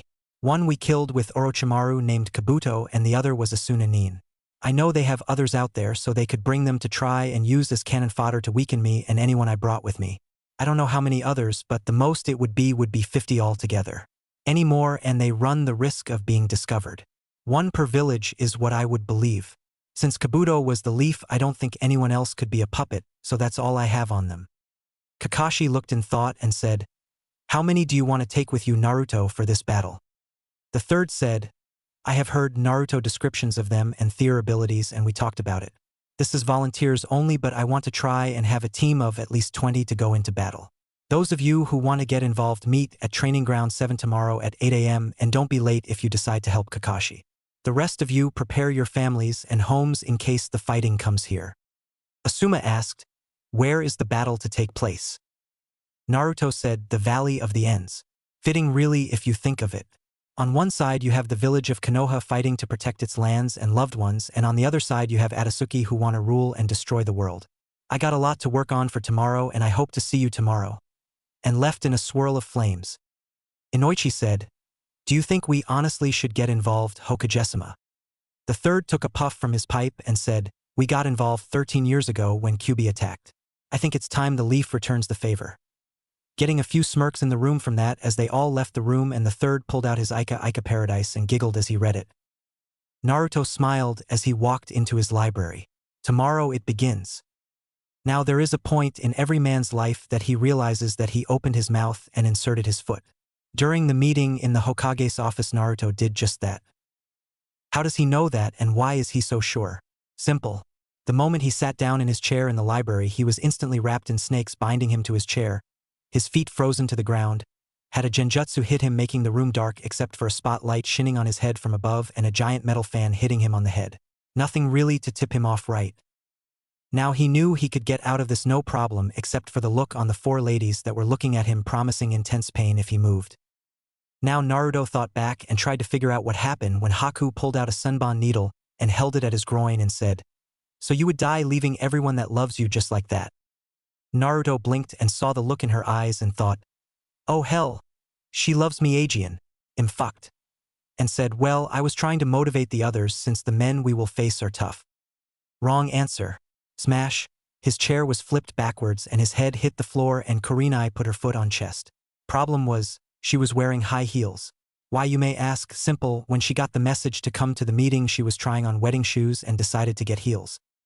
Kurenai glared at him and said, "I don't know what the hell was going through that head of yours, but you are not making me a widow before a bride." Anko had a snake crawl up his pant leg and up to his groin and said, "Do you want to find out what will happen if you ever say something like that, Aegean?" Tamari stepped forward, raising her closed fan up above her head and slammed it down beside Naruto's face and said, "I will be damned if you think you're going to do a suicide deal like your dad did." Erasure walked in and said, "Hey, that was... ow ow ow." Rin walked up behind him and grabbed him by the ear and said, "He got that from your jeans, you dumb blonde jackass. Come with me while we discuss things." Dragging him away. After the door closed, Naruto said, "Look, I'm sorry for what I said, but I have no intentions of dying. In fact, I don't want you to come so I don't have to worry about you all." As soon as the words left his mouth, his eyes got wide as he realized what he said, and then he thought as he saw the looks on their faces. I have faced every tailed demon, S-class criminals, every kage, angry villagers, perverts, gay snake worshippers, and death itself, and I have never been more scared than I am right now. QB, help me. In the afterlife, QB sneezes and looks at the two men and the teen in front of him and said, "So, do we have a deal?" Both men looked at each other and said, "Let's do it, brother." A teenage boy looked at them and said, "Grandpa, why do you and your brother have to be such idiots?" Back with Naruto, he was praying for a miracle. Luckily, that miracle came in speaking without looking in the room in the voice of a super pervert. "So Naruto, did you know that Ice Chick wants to choke your chicken also? I think you could have her added to your harem if you want. Maybe give me some research while you're at it." And then opened his eyes as he felt strong killing intent coming at him from 4 different people. Naruto thinking quickly and asked innocently, "Haku, what did he mean?" Haku blushed red for a moment and Kurenai said, "Just get another best man and don't worry about it. In fact, get 2 because this one's about to die." And she started doing hand seals while the other woman took off after the pervert. Naruto sighed and a chuckle could be heard from the corner of the room, and Naruto asked, "How much of a head start do I have, Ero-sanin?" Jiraiya said, 2 minutes and then they will have my clone destroyed. Naruto touched the handle of his sword and was freed in a flash, as well as breaking the genjutsu. He grabbed a scroll that said emergency escape and disappeared in a flash as the 4 women came back into the room and noticed Naruto was gone and the pervert was in the corner writing in his book. Poor pervert. Naruto crawled into a cot in the tower at the center of the forest of death and opened the scroll, which contained cloths, food, and sleeping supplies. Enough for a week, and thought, always be prepared. The next day when Naruto arrived at the training ground, he was surprised by the sight of a waterfall with trees leading up the side of it, and every ninja that was at the office was there, including the Hokage. Naruto looked at the tree and yelled, "Yamato." An ABNU appeared and said, "Yes, Naruto-sama." Naruto asked, "Did you do this? Because I know only you and me could, and I did not." Yamato said, "No, I thought you." He was stopped by a booming voice that laughed, "Ha ha ha ha ha ha ha." Everyone looked around on the defensive and Naruto said, "I know that voice. What the hell are you doing here, furball? I know the damn well Shinigami took your ass." A man appeared on top of the waterfall wearing Shinigami cloths and he said, "Kit, since you completed the deal and got your father revived, the Shinigami took a vacation and had me take over for him, and since I've been keeping an eye on you, I brought you some help. Say hello to the Shodiame and Nidame Hokage of Konoha, along with one of their grandson Nawaki." As 3 figures stepped up on the waterfall, making everyone gasp at the sight of the people who were standing there. Naruto yelled, "How are they alive, QB?" Making everyone flinch, realizing who it is standing with the Hokages finally. QB said, "Simple.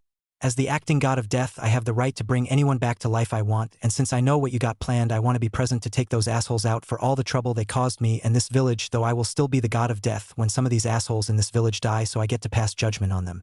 Anyways, that's not important.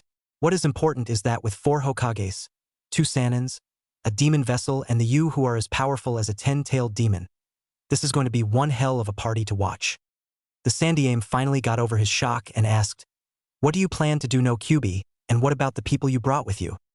Tsunade had tears in her eyes seeing her brother and her grandfather and granduncle alive, Aegean, and the Shodiame said, "Well, for starters, QB's not getting involved, besides making sure those Atasuki guys go to hell, since he can't take someone's life until it's over. As for me and my brother, we're gonna help in the fight and then live with our clan here until we die, Aegean, in 1 or 100 years.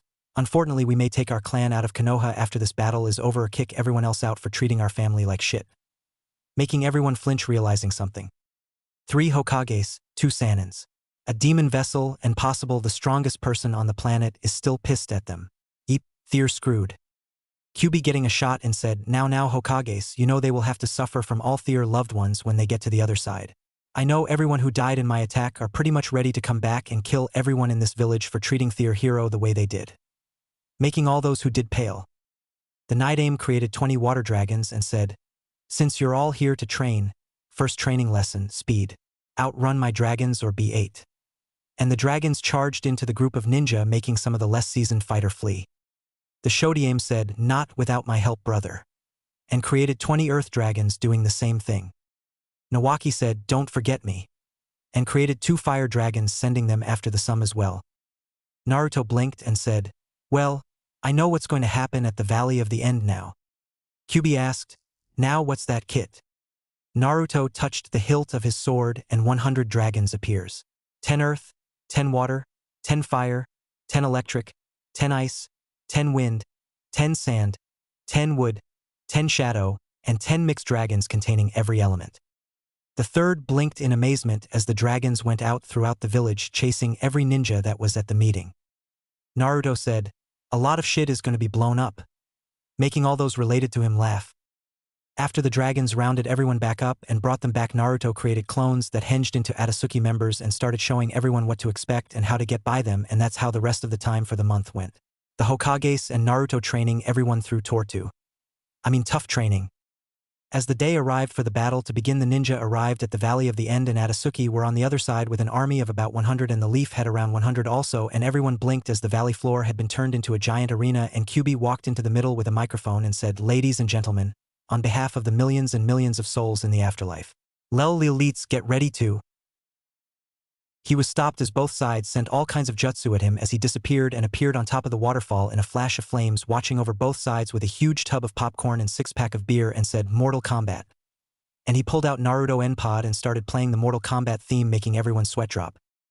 Naruto, taking advantage of the distraction, touches his sword and disappear faster than anyone can see, and then a person on the other side of the valley was suddenly sent airborne and a Gant bell sound hit and both sides charged. The fight for the future of the world had just begun. Naruto and the person he had kicked both landed on the head of the 2 stone statues and Naruto said, "So Madara, it seems you finally ready to die." A man with a Sharingan in both eyes looked at Naruto and said, "I will capture you, boy, and take the Kyuubi from you, and then find where you have hidden the others and take them as well." Naruto said, "You really are stupid. That's Kyuubi," pointing to the guy who just threw some popcorn at Madara's head as he flipped a bird also. Madara looked at Kyuubi and said, "I see. Well then I don't have to take you alive," and put his hands in a ram seal and said, "Kai." And suddenly all fighting stopped as a powerful force of power blanketed the entire area. Naruto looked at him and put his hands in a ram seal also and said, "Kai," and then an even larger force covered the area and then both figures disappeared and only the sound of impacts could be heard. Haku saw a tidal wave heading toward a group of Leaf Ninja and used her bloodline to freeze it and surfed to the top and down the other side, decapitating 4 Atsuki weaklings, and Kyuubi shouts out, "Flawless victory. Way to go, Sub-Zero." Haku thought, "I don't care if he is a demon, when this is over his balls are frozen." A giant clay bird flew up above the arena and Deidre said, "Let me show you art is a bang." Gaara looked at him and made himself into a Gant version of himself, and the music in the area started playing, "Mr. Sandman, yes, bring me a..." A scratching noise was heard as Gaara made his sand arm turn into a giant golf club and smacked the bird Deidre was on and said, "4." The music started to play, "Free Bird." Gaara looked at Kyuubi and thought, "He's already dead, he's already dead." Shikaku inside him said, "Kill him, Aegean." A Gant clay snake appeared on the hill, and then a giant snake appeared on the other side with Anko on top of it. Anko said, "Manda, go show that snake who the fuck is king." Manda smirked and said, "With pleasure," and both snakes charged each other. Kisame looked at the 4 people who surrounded him. Zabuza, Hyatt, Genma, and the Nidaime Hokage. He thought, "How the hell did I get in this mess?" as he dodged 3 swords and a water dragon. The Shodaime Hokage looked at the man in front of him and asked, "How the hell are you still alive?" The man said, "I took your heart and several others." The Shodaime said, "Really funny you should say that. Did you know that you can use replacement with organs as well?" Kakuzu looked at him crazy and asked, "What are you talking about? You can't do that." A voice behind him said, "Really? Then why did it work?" Making him jump, but that was exactly what was supposed to happen. The person behind him disappeared in a puff of smoke, and then a Gant frog appeared on top of him, smashing him into the floor, destroying one of his masks before the frog went up in a puff of smoke. Jiraiya said, "Got to love that food cart summoning." Kakuzu looked up and saw a foot coming toward him, and he rolled out of the way at the last second just as it smashed into the ground and created a huge crater. Kakuzu was about to attack when he felt something was not right. He looked down and saw a scythe sticking out of one of his masks, and a voice behind him said, "Damn it, let me go, you damn shadows. My gods demand I sacrifice you." Shikamaru said, "Really? Then let's begin the ritual," and made him pull out the scythe and walk back to the circle he created as his father's shadow reconnected to Haiden, and Shikamaru let go to save Chakra. Shikoda acted like he was licking blood off of an imaginary scythe while Haiden did it for real, and then he stabbed himself in the heart with the scythe, destroying a third mask off of Kakuzu. Kakuzu would have been getting another heart had he not only suddenly being trapped inside a cage made of wood with a second cage over it, but also he had bugs eating his chakra at an alarming rate. Shino said, "My bugs don't like his chakra." His father said, "When this is over we will let those bugs go and free themselves of this evil." Shino just nodded. Kakashi looked at the man before him with a face mask on and had one Sharingan eye and said, "So Obito, this is what has happened to you." Toby said, "Obito dead, only Toby here and Toby a good boy. Watch." And started doing hand signs Kakashi knew. The Chidori, and he started doing them also only for a yellow flash to appear behind Toby, and a shout of Rasengan was heard as it slammed into his back, and then Kakashi ran at Obito and shoved the Chidori into his heart. Rin, who walked over, said, "I'm sorry, Kakashi." Kakashi smiled a small smile and said, "Remember what Naruto told us during our training." Flashback. Naruto had created a Earth clone and had it henge into Toby, and he was having Kakashi, Rin, and Erashur try out strategies against it, and Kakashi said, "I can't do it. He is a friend." The clone said, "Toby a good boy," and attacked Kakashi only to stop, and Naruto said, "Kakashi, listen, I know you don't want to do this, but look at what he has become. Do you want him to suffer for the rest of his life, or do you want him to finally have the peace he should have?" End flashback. Kakashi said, "He's finally at peace," making the other two smile a small smile. Just then a huge explosion rocked the area, and Manda said, "Who's the king now?" before he went up in a puff of smoke. Sasori looked at the guy in front of him and said, "Do you really think you can beat my puppets?" The guy in front of him said, "Me no. My art yes." And a drawing off a huge eagle appeared from the sky and grabbed Sasori puppet body and lifted it into the air as suddenly a pair of giant sand hands grabbed it and started to crush it under the pressure. Gaara looked to his right as Jiraiya had just summoned Gambunta, and he nodded and held out Sasori puppet with his sand arm, and Jiraiya said, "Give me some oil."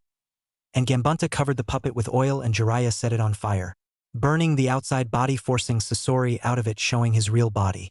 As he landed on the ground, he was suddenly met with punch in the back of his body from Tsunade, who was waiting for an opening. She shouts, "Now Sensei." The third said, "Let's go Enma." Staff. And Enma changed into a staff, the extended, and went into the hole Tsunade had created, piercing Sasori heart. Kisame had cuts all over him, and so did the four people he was fighting. He was panting and asked, "How can you keep anticipating my attacks?" The Nidaime, Zabuza, and Kakashi, who had came over, all three started doing hand seals, and a huge wall of water came from three sides around Kisame, who was about to go under the waves to get away when the water below him froze, and then the walls around him froze as well, and a shout of "Ice Sushi Kamitachi no Jutsu" was heard from two females, and the walls of ice shattered and sliced him deeply all over his body. Only problem was he turned into a puddle of water, as he had replaced himself with a water clone. Everyone looked around and saw him running up the side of the walls, retreating. Kurenai dropped her Genjutsu and said, "You guys got lucky. I only had enough chakra for a few more minutes to throw off his sense." They all nodded and looked at the battles. Toby and Sasori were dead. Deidara was nowhere to be seen. Kisame retreated. Kakuzu was still trapped inside the domes of plants, but still had two hearts, and the sound of heavy fighting could be heard from the air above them as Naruto and Madara were fighting while jumping off the canyon walls. Shikamaru looked at his dad and said, "I've been wondering something since we heard about his mumble-jumble crap. What would happen if he sacrificed his own blood?" Just then Haiden licked the blood off of his scythe, and when he least expected it, he decapitated himself. A fire dragon hit the head that was in the air and destroyed it as the body fell to the ground lifeless. Shikamaru sighed and said, "I'm glad you taught me the advanced version of the shadow possession, or it would have killed me already." His dad just nodded and looked at the fighting. With most of Atasuki's main forces gone, the grunts had started to flee as the ABNU and Hunter Nines cut off the retreat when they circled around the battlefield. All that was left was Kakuzu, Deidara, and Madara. Just then the clay bird Gaara knocked away flew back and changed into Deidara, who said, "I will not let my art end like this. Self-destruct no jutsu." And his body started to change colors as he landed in the middle of the fighting. Naruto yelled, "Kakashi, use the Sharingan to send him somewhere else. Now." As he ducked under a roundhouse kick from Madara. Kakashi revealed his Sharingan and had it change into its final form, and then suddenly a black void appeared around Deidara, and he reappeared next to Kakuzu, and everyone who knew Earth Jutsu created walls of earth around the cage of trees to block the blast. Gaara sent waves of sand to pack the earth, and waves of water covered the now solid earth domes, and everyone started fleeing from the bottom of the valley.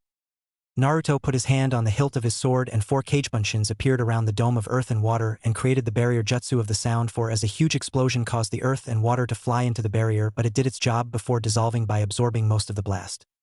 When the smoke cleared, Kakuzu was floating on top of the water, and he said, "I hate art." Zabuza, who was panting, threw his sword into the air and said, "Now Tenten." And Tenten used chakra string to grab the sword and fly toward Kakuzu last mask and destroy it. Kisame, who had jumped away during the commotion to flee the bottom and was currently running away from the valley as fast as he could, was stopped by a figure that walked out onto a tree in front of him. The man had a black cloak but had blood red on the inside, and he had a thin Zanpakuto on his side and had an aurora of power. Kisame asked, "Who are you?" The man said, "The name's Ichigo, and I was asked to make sure none of you escaped," and disappeared even faster than Naruto did, and the next thing Kisame knew was his head was falling off his body. A man appeared next to Ichigo and said, "Thank you, Shinigami. Have you collected the rest of my kind?" Ichigo said, "Yes, Kyubi, we have went to the island and got them as well as the ones that were free. All we like is the Shikaku in Gaara, and then our deal will be done. You still will have to be punished for this, you do realize." Kyubi said, "Yes. My choice all those years ago was finally come to pass as I told him it would. I am still watching over the final battle right now."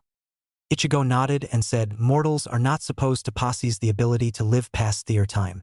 Haiden, Kakuzu, Orochimaru, and Madara are all responsible for breaking those laws, and you Kit, as you call him, was also on the same path, but he gave it up freely and willingly with the deal you offered, so he won't be harmed for it. After this is over, the Shinigami will no longer have to worry about immortals getting involved in mortal affairs. I don't know what punishment you will face since you knew this would all happen." And Kyubi nodded before going up in a puff of smoke, and Ichigo started walking toward the battlefield before changing his looks to appear as the god of death in this world. As everyone looked around at the death and destruction, only about 20 ninja had died from the leaf, but the main battle was still going. Everyone could still hear the sounds of impact and destruction from all over the Valley of the End. Hayash, who had his eyes activated, said, "My God! How strong are they?" Kyubi walked over to them and said, "This is the true strength of a demon. That night I came to collect my payment on your village from the Uchiha clan. I only used 1 tail's worth of power. So far they have not even went past 2. This is just the warm-ups." In a serious voice, shocking everyone. Erashur asked, "What do you mean the warm-ups, Kyubi?" Kyubi said, "Watch. Patience has never been Naruto's strong point." Just as the words left his mouth, Naruto and Madara both appeared, sweating a little with cuts across their bodies that were quickly healing, and Naruto said, "You ready to really get started?" Madara said, "I thought you would never ask, boy." And both put their hands in the ram seal, and suddenly their chakra burst around both.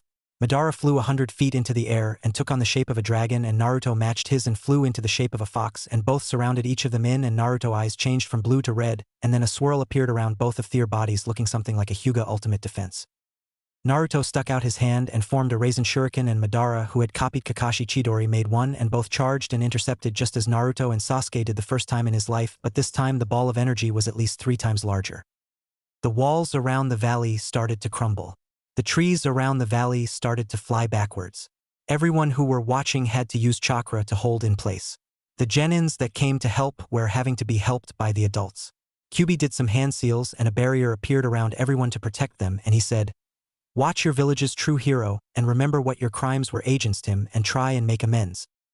As the ball of energy became clear enough for both to see, both fighters looked deadlocked.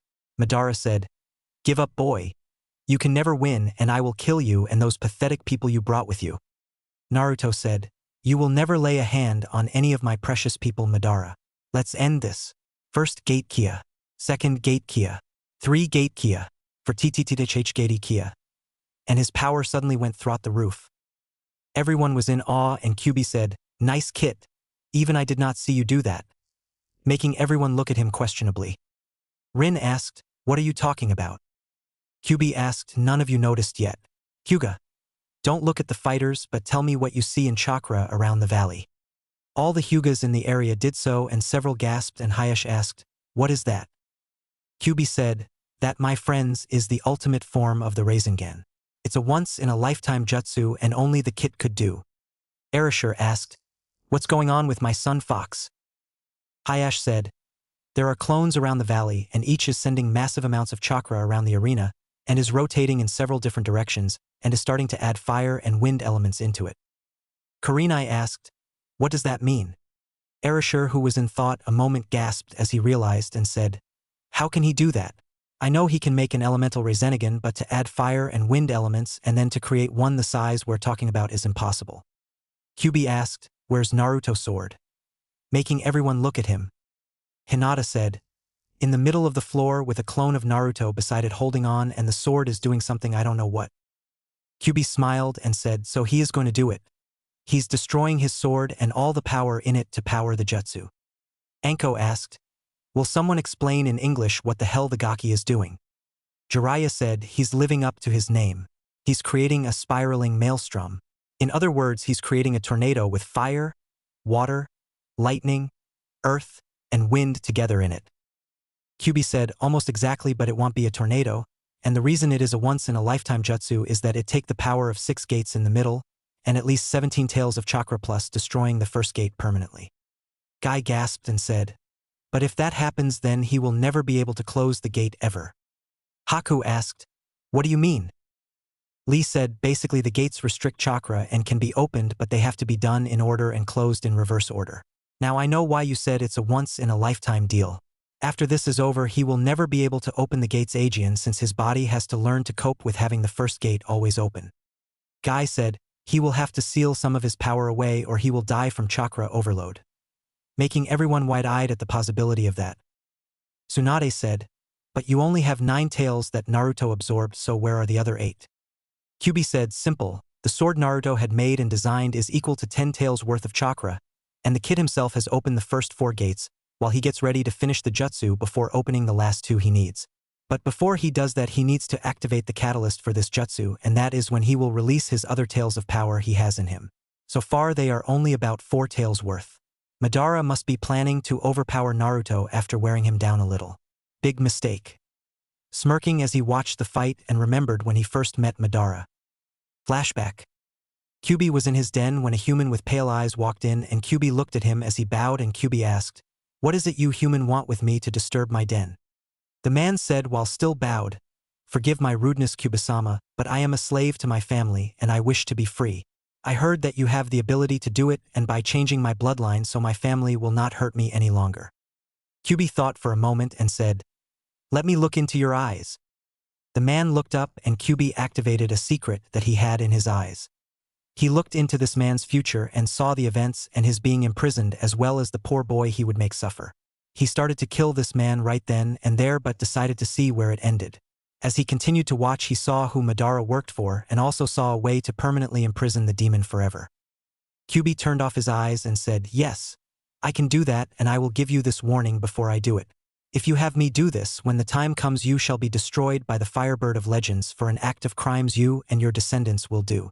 For me to ignore this crime I demand the sacrifices of you descendants, and will make you a half-demon that will live 1,000 years, so I know you will have the time to pay me my price, Madara." The man paled wondering how he knew his name but thought of what his master told him about the Kyubi being a trickster and an idiot so he said, "I agree Kyubi-sama." Kyubi sent his churka into the man and let his eyes changed giving him a few moments of insight into the future to aid him. The man thanked Kyubi and left. Kyubi sighed and said, "So it begins Ichigo." A shadow stepped out of the darkness and said, "Are you sure you should trust the fate of the world to this prophecy of yours? What you just did was a great crime to the laws of creation." Kyubi thought for a moment and said, "Trust the world to my prophecy, no.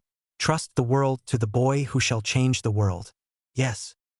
Ichigo sighed and said, "I will see you in time Kyubi. I hope you're right."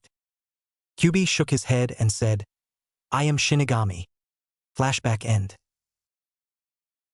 Kyubi said, "Arise Phoenix and renew the age of man with your fire." Making everyone look at him. Before anyone had a chance to ask what he meant, Naruto smirked and said, "They say the Phoenix was born of fire and died of fire before it was reborn. I learned the truth of that saying in my life Madara. I learned that I am the Phoenix and I say the world is ready to be renewed without you and the evils that you created." And suddenly he replaced himself with the clone who was holding the sword, and Madara shoved the Chidori into the clone's heart, making it go up in a puff of smoke, but not before it kicked him, causing all his momentum to stop. He was so caught up in trying to wear Naruto down that he did not notice until know what was going on around him, or the fact that they were currently about 200 yards off the valley wall in the middle of the air, and the only thing holding him in place was the energy him and Naruto were using. Without the opposite energy, gravity finally started to pull him toward the valley floor. Naruto shouted, "Chakra waits Kai, gravity waits Kai, blood seal Kia." And the sword Naruto was holding shattered, and the power flew from it into Naruto's body, since he was holding the hilt. Naruto then shouted, "Fifth gate Kia, sixth gate Kia," creating a sphere around him. Naruto looked at Madara and through gritted teeth said, "It's time. Arise, Phoenix, from you immortal ashes." And the clones all around the valley started to do hand signs, and a chakra line connected them all together, causing all the elemental energy and to combine and ignite. The chakra strings all zoomed onto the hilt of the sword Naruto was holding, and the flames that had increased in power from the wind followed, and suddenly the shape of a bird appeared with Naruto being in the center. The power of the gates being released was the only thing keeping him from being hurt or killed. Madara saw it and had a flashback. "Yes, I can do that, and I will give you this warning before I do it. If you have me do this, when the time comes you shall be destroyed by the Firebird of Legends for an act of crimes you and your descendants will do." Madara said, "So the legendary Firebird has come to kill me for mine and my descendants' crimes, just like Kyuubi said. We shall see. Restriction seal Kai." And suddenly his full power was released. It was not until he reached his full power till he realized he was not the stronger of the two as he believed. As he was falling toward the huge phoenix shape on the canyon floor, Naruto jumped into the air, still holding onto the hilt of his sword, making the fire around him fly with him as they approached each other. Madara closed his eyes and Naruto looked at him, and Madara entered the fire and was being burned as he approached the center where Naruto was, and as they got closer Naruto threw the hilt of the sword, and it embedded into Madara's heart, and his own energy allowed him to continue out of the bird of fire that had stopped going up and was now going down with Madara. As Naruto cleared the bird, he pulled out a Hiraishin Kunia and threw it to a tree near the rest of the ninja and flashed away right as Madara hit the canyon floor, and the fire incinerated everything on the canyon, turning it into a huge sheet of ice. Even the water in the valley stood no chance as it was vaporized. Naruto appeared near the tree and was panting and breathing hard as everyone ran over to check on him. Kyuubi was the first to arrive and said, "It's finished, Shinigami. Seal it." The Shinigami appeared and walked to Naruto and pulled out a sword and plunged it into Naruto's heart, and the sword vibrated and glowed as the power from Naruto quickly left. And then the Shinigami removed the sword and a seal appeared over Naruto's heart, and he said, "It is done. He has only one tail's worth of chakra, and that is all he will ever have." And then faster than anyone could see, the Shinigami plunged his sword into Gaara's seal and said, "It's time to go Shikaku. The world of mortals shall not have immortals mess with them Aegean." And the seal shattered as energy flew out of Gaara and a new seal appeared. The Shinigami said, "He also has one tail of power, and that is all he will ever have. Now for you three. You have anywhere from a few minutes to 100 years, use it wisely." And he disappeared. Naruto gasped and said, "Kyuubi, what about?" Kyuubi stopped him by saying, "Relax, enjoy your life, kit. Me and my kind are no more, and the curse you had to live with shall never be passed on Aegean. Make me proud." And he fadded away. Naruto smiled and fell asleep as everyone gathered around him and looked at each other, and Anko grabbed Naruto, as did Kurenai, and they started to carry him back, followed by everyone else. 12 years later, in an academy classroom, a man with a scar across his face said, "And that is how the threat of the demons was removed from the world class." A kid stood up with a Sharingan eye and said, "That's a crock of shit. There's no way someone could do that, and I don't like the way my family looks in that story." A boy with blonde hair, blue eyes said, "Really? Would you like to see the valley that my dad turned to glass, Uchiha?" A girl with blonde hair said, "It's a true story. Anyone who thinks it's a lie can have their balls frozen off by me," making an ice cycle appear in her hand. A boy with brown hair and blue eyes said, "My family is the strongest in the world. Look at the Hokage Mountain if you don't believe me. 5 of the 6 faces up there are my relatives. The last is my father's." The kid with the Sharingan said, "Humph. You just try and make yourself look good for everyone else." A woman walked in with pink hair and said, "Little Sasuke, what did I tell you about insulting the Hokage family? If it was not for them, you would not have been born." Little Sasuke just humphed and crossed his arms and brooded, and the woman sighed and said, "How the hell did you get you uncle's attitude? I know your father Itachi is not like that." A boy with blue hair and a dog said, "Yeah, 'cause he's a vegetable," making everyone laugh. Just then a flash of flames appeared in the room and the Rokadiame Hokage appeared and said, "Enough. You should all be ashamed of laughing at him like that. It's not his fault, so stop. Erasure, I am Irika. I told you to quit acting all high and mighty or else I will make you all up your weights." The three kids paled and said, "Yes, father." The Hokage looked at the kid with a dog and said, "Hi Ash. Your mother would also be upset with you for picking on someone else because they are different. You above all others should know what that's like because you are the first of your family with blue hair." Hayash said, "Sorry, Hokage." The teacher walked over and asked, "How is everything, Naruto?" Naruto said, "Fine, Iruka-sensei, just fine. The Leaf Village has never been better." In the corner of the room, the pink-haired woman said, "Thank you, Naruto." Naruto said, "Sure, Sakura. Keep Sasuke out of trouble, you hear me?" Sakura nodded and Naruto said, "And don't paint the Hokage monument Aegean. Unless you use washable paint, Sasuke, easier to clean." Sasuke smirked and said, "Thank you, Hokage-sama." And Naruto disappeared in a swirl of flames, appearing back in his office. Ibiki looked at Naruto and said, "Was that really necessary?" Naruto said, "Yes, our ABNU have been getting lazy and we are hosting the Chunin exams this time around. I don't want them to fall asleep in front of our clients." Ibiki smiled and said, "Only you would make training out of pranking." Naruto smiled as he put his feet on his desk and said, "It did miracles for me," making both men laugh before Ibiki walked out of the office. Naruto looked at the Hokage mansion and said, "I got all my dreams, Kyuubi. I have 7 children who are all great, my parents and grandparents, my 4 lovely wives, being Hokage, and nobody looks at me with hate or fear anymore. My life could not get any better." Naruto 4 wives who came from the side office said, "Actually it can. We have something to tell you." Naruto looked at them and said, "Really, what?" They looked at each other and each pulled out a pregnancy test that showed each were positive and they said together, "We're each pregnant." Naruto paled as he opened a drawer beside his desk and pulled out a scroll that said, "Emergency Escape" on it, and he said, "I think a war's getting ready to start. I need to go check. Tell Tsunade she's off vacation. CYA." And jumped out the window only for a barrier to stop him as he fell on his butt. He turned and smiled and said, "So, when are they due?" The look he got from them all told him one thing: he's screwed. The end.